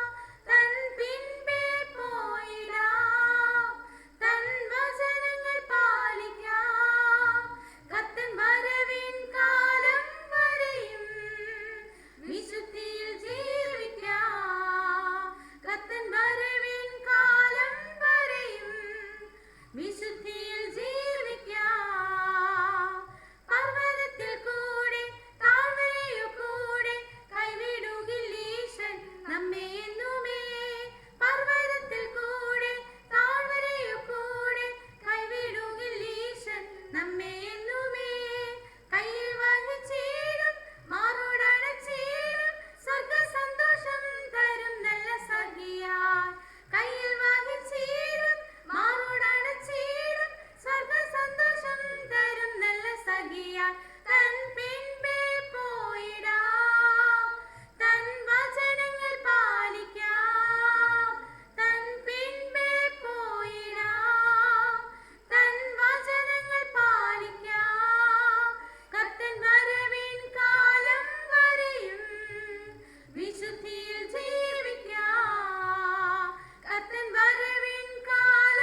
പരിപാലിച്ചിടും ഭയമെല്ലാം നീക്കും സമാധാനമേകും യേശുപരൻ. നയിക്കുവാൻ യോഗ്യൻ വിടുവിപ്പശക്തൻ ആരിലും ശ്രേഷ്ഠൻ യേശുവത്രേ. പരിപാലിച്ചിടും ഭയമെല്ലാം നീക്കും സമാധാനമേകും യേശുപരൻ. തൻ പിൻപേ പോയിടാം, തൻ വചനങ്ങൾ പാലിക്കാം. തൻ പിൻപേ പോയിടാം, തൻ വചനങ്ങൾ പാലിക്കാം. കർത്തൻ വരവിൻ കാലം വരെയും വിശുദ്ധിയിൽ ജീവിക്കാം. കർത്തൻ വരവിൻ കാലം വരെയും വിശുദ്ധിയിൽ ജീവിക്കാം. അതിമനോഹരമായ ഗാനത്തിന് വളരെ നന്ദി മക്കളെ. ദൈവം നിങ്ങളെ അനുഗ്രഹിക്കട്ടെ. തുടർന്ന് പാസ്റ്റർ സജി ഷൗമേൽ മീറ്റിംഗ് അനുഗ്രഹിക്കപ്പെട്ട നല്ല സമയത്തിനായി വീണ്ടും കർത്താവിന് നന്ദി പറയുന്നു. അനുഗ്രഹിക്കപ്പെട്ട ദൈവീയ സന്ദേശം ഇന്ന് രാത്രിയിലും കേൾക്കുവാൻ കർത്താവ് ഇടയാക്കിയല്ലോ. ധനവാന്റെ ലാസറിനെ കുറിച്ചുള്ള സന്ദേശം, അതുപോലെ തന്നെ ധനവാന്റെ 3 പ്രാർത്ഥന വ്യത്യസ്തമായ നിലകളിൽ കൂടെ തന്റെ പ്രാർത്ഥന ഇന്ന് രാത്രി പറയുവാനൊക്കെ ഇടയായല്ലോ. കേൾപ്പിച്ച നല്ല വചനത്തിനായി, തിരുവചനത്തിനായി നമുക്ക് നന്ദി പറയാം. നമ്മുടെ ജീവിതത്തിൽ ഒത്തിരി ശ്രദ്ധിക്കേണ്ടതായ കാര്യങ്ങളൊക്കെ കുറിച്ചൊക്കെ, അല്ല നമ്മുടെ വിശ്വാസ ജീവിതം എങ്ങനെയായിരിക്കണമെന്നൊക്കെ ഇന്ന് രാത്രി സംഘങ്ങൾ പറയുവാനിടയായല്ലോ. നമ്മുടെ കാര്യം, നമ്മുടെ ജീവിതം അങ്ങനെ അല്ല കെട്ടിപ്പടുക്കുവാൻ കർത്താവ് സഹായിക്കട്ടെ. നമ്മൾ ഓടിയതും അധ്വാനിച്ചതും ഒന്നും വൃതായി പോകുവാൻ ഇടവരാതെ വണ്ണം അല്ല വിശ്വാസത്തിന്റെ നായകനും പൂർത്തി വരുത്തുന്നവനുമായ യേശുവെ നോക്കിക്കൊണ്ട് യാത്ര ചെയ്യുവാൻ കർത്താവ് കൃപ തരട്ടെ എന്ന് പ്രാർത്ഥിക്കുന്നു. കടന്നു വന്ന എല്ലാ പ്രിയപ്പെട്ടവരോടുള്ള സ്നേഹത്തെയും വന്ദനത്തെ അറിയിക്കുന്നു. ഇന്ന് രാത്രി മനോഹരമായ ഗാനങ്ങൾ പാടി നമ്മെ സഹായിച്ച പ്രിയപ്പെട്ടവരോടുള്ള സ്നേഹത്തെ വന്ദനത്തെ അറിയിക്കുന്നു. കർത്താവ് പ്രിയപ്പെട്ടവരെ ധാരാളമായി അനുഗ്രഹിക്കട്ടെ. മീറ്റിംഗ് റെക്കോർഡ് ചെയ്യുന്ന കർത്താവിന്റെ ദാസനോടുള്ള നന്ദി അറിയിക്കുന്നു. കർത്താവ് ധാരാളമായി എല്ലാവരെയും അനുഗ്രഹിക്കട്ടെ എന്ന് ഇത്തരണത്തിൽ പ്രാർത്ഥിക്കുകയും ആശംസിക്കുകയും ചെയ്യുന്നു. അതുപോലെ ഇപ്പോൾ ഒരു പ്രാർത്ഥന വിഷയമുണ്ട്. ഞങ്ങളുടെ മിനിസ്ട്രിയിൽ വർക്ക് ചെയ്യുന്ന, ചെന്നൈയിൽ വർക്ക് ചെയ്യുന്ന ശ്രീപരമ്പത്തൂർ അവിടെ നമ്മുടെ ചർച്ചിനോടുള്ള ബന്ധത്തിൽ കർത്താവിന്റെ ദാസന് ഇപ്പോൾ ഹാർട്ട് അറ്റാക്ക് ഉണ്ടായി. അദ്ദേഹം ഹോസ്പിറ്റലിൽ അഡ്മിറ്റ് ആണ്, ICUയിൽ. ഇപ്പോൾ തന്നെ അദ്ദേഹത്തിന്റെ വിഷയത്തിനൂടെ പ്രാർത്ഥിക്കണം. മാത്യു പാസ്റ്റർ എന്നാണ് ദേവദാസന്റെ പേര്. നമ്മുടെ HM മെഡിലിൽപ്പെട്ടവരുടെ ശുശ്രൂഷകനാണ്. ഒബഗ്ലോറി മിനിസ്ട്രിയുടെ ഒരു ശുശ്രൂഷകനാണ്. അദ്ദേഹം ചെന്നൈയിലുള്ള സഭയിലാണ് അദ്ദേഹം ശുശ്രൂഷിക്കുന്നത്. ഇന്ന് രാവിലെ അദ്ദേഹത്തിന് അറ്റാക്ക് ഉണ്ടായി. ഇപ്പോൾ ഹോസ്പിറ്റലിലായിരിക്കുന്നു, ICUയിലാണ്. കുറച്ച് ഭേദമുണ്ട്. എങ്കിലും ദൈവദാസന്മാരുടെയും കൂടെയും പ്രാർത്ഥന വിതരണത്തിൽ ഞങ്ങൾ ചോദിക്കുന്നു. കർത്താവ് അനുഗ്രഹിക്കട്ടെ. എല്ലാ വിഷയങ്ങളും ഓർത്തുകൊണ്ട് ബേബി പാസ്റ്റർ പ്രാർത്ഥിക്കും. തോമസ് പാസ്റ്റർ ആശീർവാദം പറയും. പരിശുദ്ധനായ ഞങ്ങളുടെ ദൈവമേ, സ്വർഗസ്ഥനായ നല്ല പിതാവേ, അനുഗ്രഹീതമായ ഈ 58ാമത് ബൈബിൾ ക്ലാസ്സിനായി നന്ദി പറയുന്ന പച്ച അങ്ങയുടെ വിലപ്പെട്ട ദാസനെ അവിടുന്ന് ഞങ്ങളുടെ HGM മിഡിൽ ഈസ്റ്റ് പ്രയർ ടവറിന്റെ സൂം പ്ലാറ്റ്ഫോമിൽ ഇന്ന് രാത്രി ഉപയോഗിച്ചതിനായി ദൈവത്തിന് മഹത്വം നൽകുന്നു. ഹല്ലേലൂയ. കർത്താവ് ഇത്രത്തോളം സഹായിച്ചു. ഇത്രത്തോളം അവിടുന്ന് ഞങ്ങളെ എല്ലാവരെയും ബലത്തോടും ആരോഗ്യത്തോടും ശക്തിയോടും ഇരുത്തി. അതിനായി വിശേഷാൽ നന്ദി പറയുന്നു. അങ്ങയുടെ അഭിഷിക്ത ദാസന് വരും കാലങ്ങളിലും അതിശക്തിയോടെ എടുത്തുപയോഗിക്കണമേ എന്ന് പ്രാർത്ഥിക്കുന്നു. ഈ സൂം പ്ലാറ്റ്ഫോമിന്റെ ഡയറക്ടറായിട്ട് സേവനം അനുഷ്ഠിക്കുന്ന സജി സമൽ പാസ്റ്ററെ കർത്താവെ കൂടുതലായി അനുഗ്രഹിക്കണമേ, ബലപ്പെടുത്തണമേ എന്ന് പ്രാർത്ഥിക്കുന്നു. സൂം പ്ലാറ്റ്ഫോമിൽ കൂടെയുള്ള എല്ലാ പ്രാർത്ഥനകൾ വിഷയങ്ങൾക്കായും കർത്താവെ എല്ലാവിധമായ പ്രോഗ്രാമുകൾക്കായും പ്രാർത്ഥിക്കുന്നു. ഞങ്ങൾ കൂട്ടായ്മകളെ ഇത്രത്തോളം അനുഗ്രഹിച്ചതിനായി സ്തോത്രം. വർഷിപ്പേഴ്സിന് കർത്താവെ അത് നല്ല പാട്ടുകൾ പാടി, ആത്മീയ ഗീതങ്ങൾ പാടി വർഷിപ്പ് ചെയ്യാൻ പ്രിയ സഹോദരിമാരെ അവിടുന്ന് കർത്താവ് ഉപയോഗിച്ചതിനാൽ നന്ദി പറയുന്ന കർത്താവെ, ഈ സെക്ഷൻ ലീഡ് ചെയ്യുവാനും അങ്ങയുടെ അഭിഷിക്തനെ പ്രയോജനപ്പെടുത്തുന്നതിനാൽ സ്തോത്രം ചെയ്യുന്ന കർത്താവെ, ഇനി ഞങ്ങൾ തൽക്കാലം ശരീരം കൊണ്ട് പിരിയട്ടെ. ഇനി കൂടിക്കാണുന്നവരെയും അവിടുത്തെ സംരക്ഷണമാകുന്ന ചിറകടിക്ക് കീഴെ ഞങ്ങളെ അങ്ങിങ്ങായി കാത്തുകൊള്ളുമാറാകണമേ.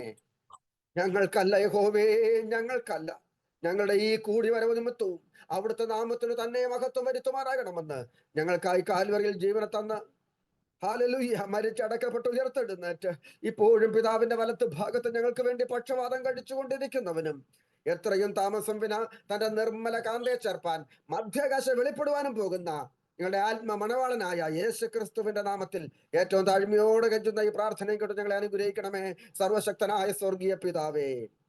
ആമേൻ, ആമേൻ, ആമേൻ, ആമേൻ. പിതാവായ ദൈവത്തിന്റെ സ്നേഹവും പുത്രനായ ക്രിസ്തുവിന്റെ കൃപയും പരിശുദ്ധാത്മാവിന്റെ കൂട്ടായ്മയും നമ്മെല്ലാവരോടും നാം പ്രാർത്ഥിച്ച സകല വിഷയങ്ങളോടും ലോകത്തുള്ള സകല വിശുദ്ധന്മാരോടും കൂടെ ഇന്നും എന്നേക്കും ഉണ്ടായിരിക്കുമാറാകട്ടെ. നമുക്ക് ചെയ്യുന്ന നമ്മുടെ കർത്താവിന് സ്തോത്രം. Hallelujah, hallelujah, hallelujah. ദൈവമായ കർത്താവ് നമ്മെ അവരെ അനുഗ്രഹിക്കുമാറാകട്ടെ. ആമേൻ. Recording stopped. പ്രൈസ്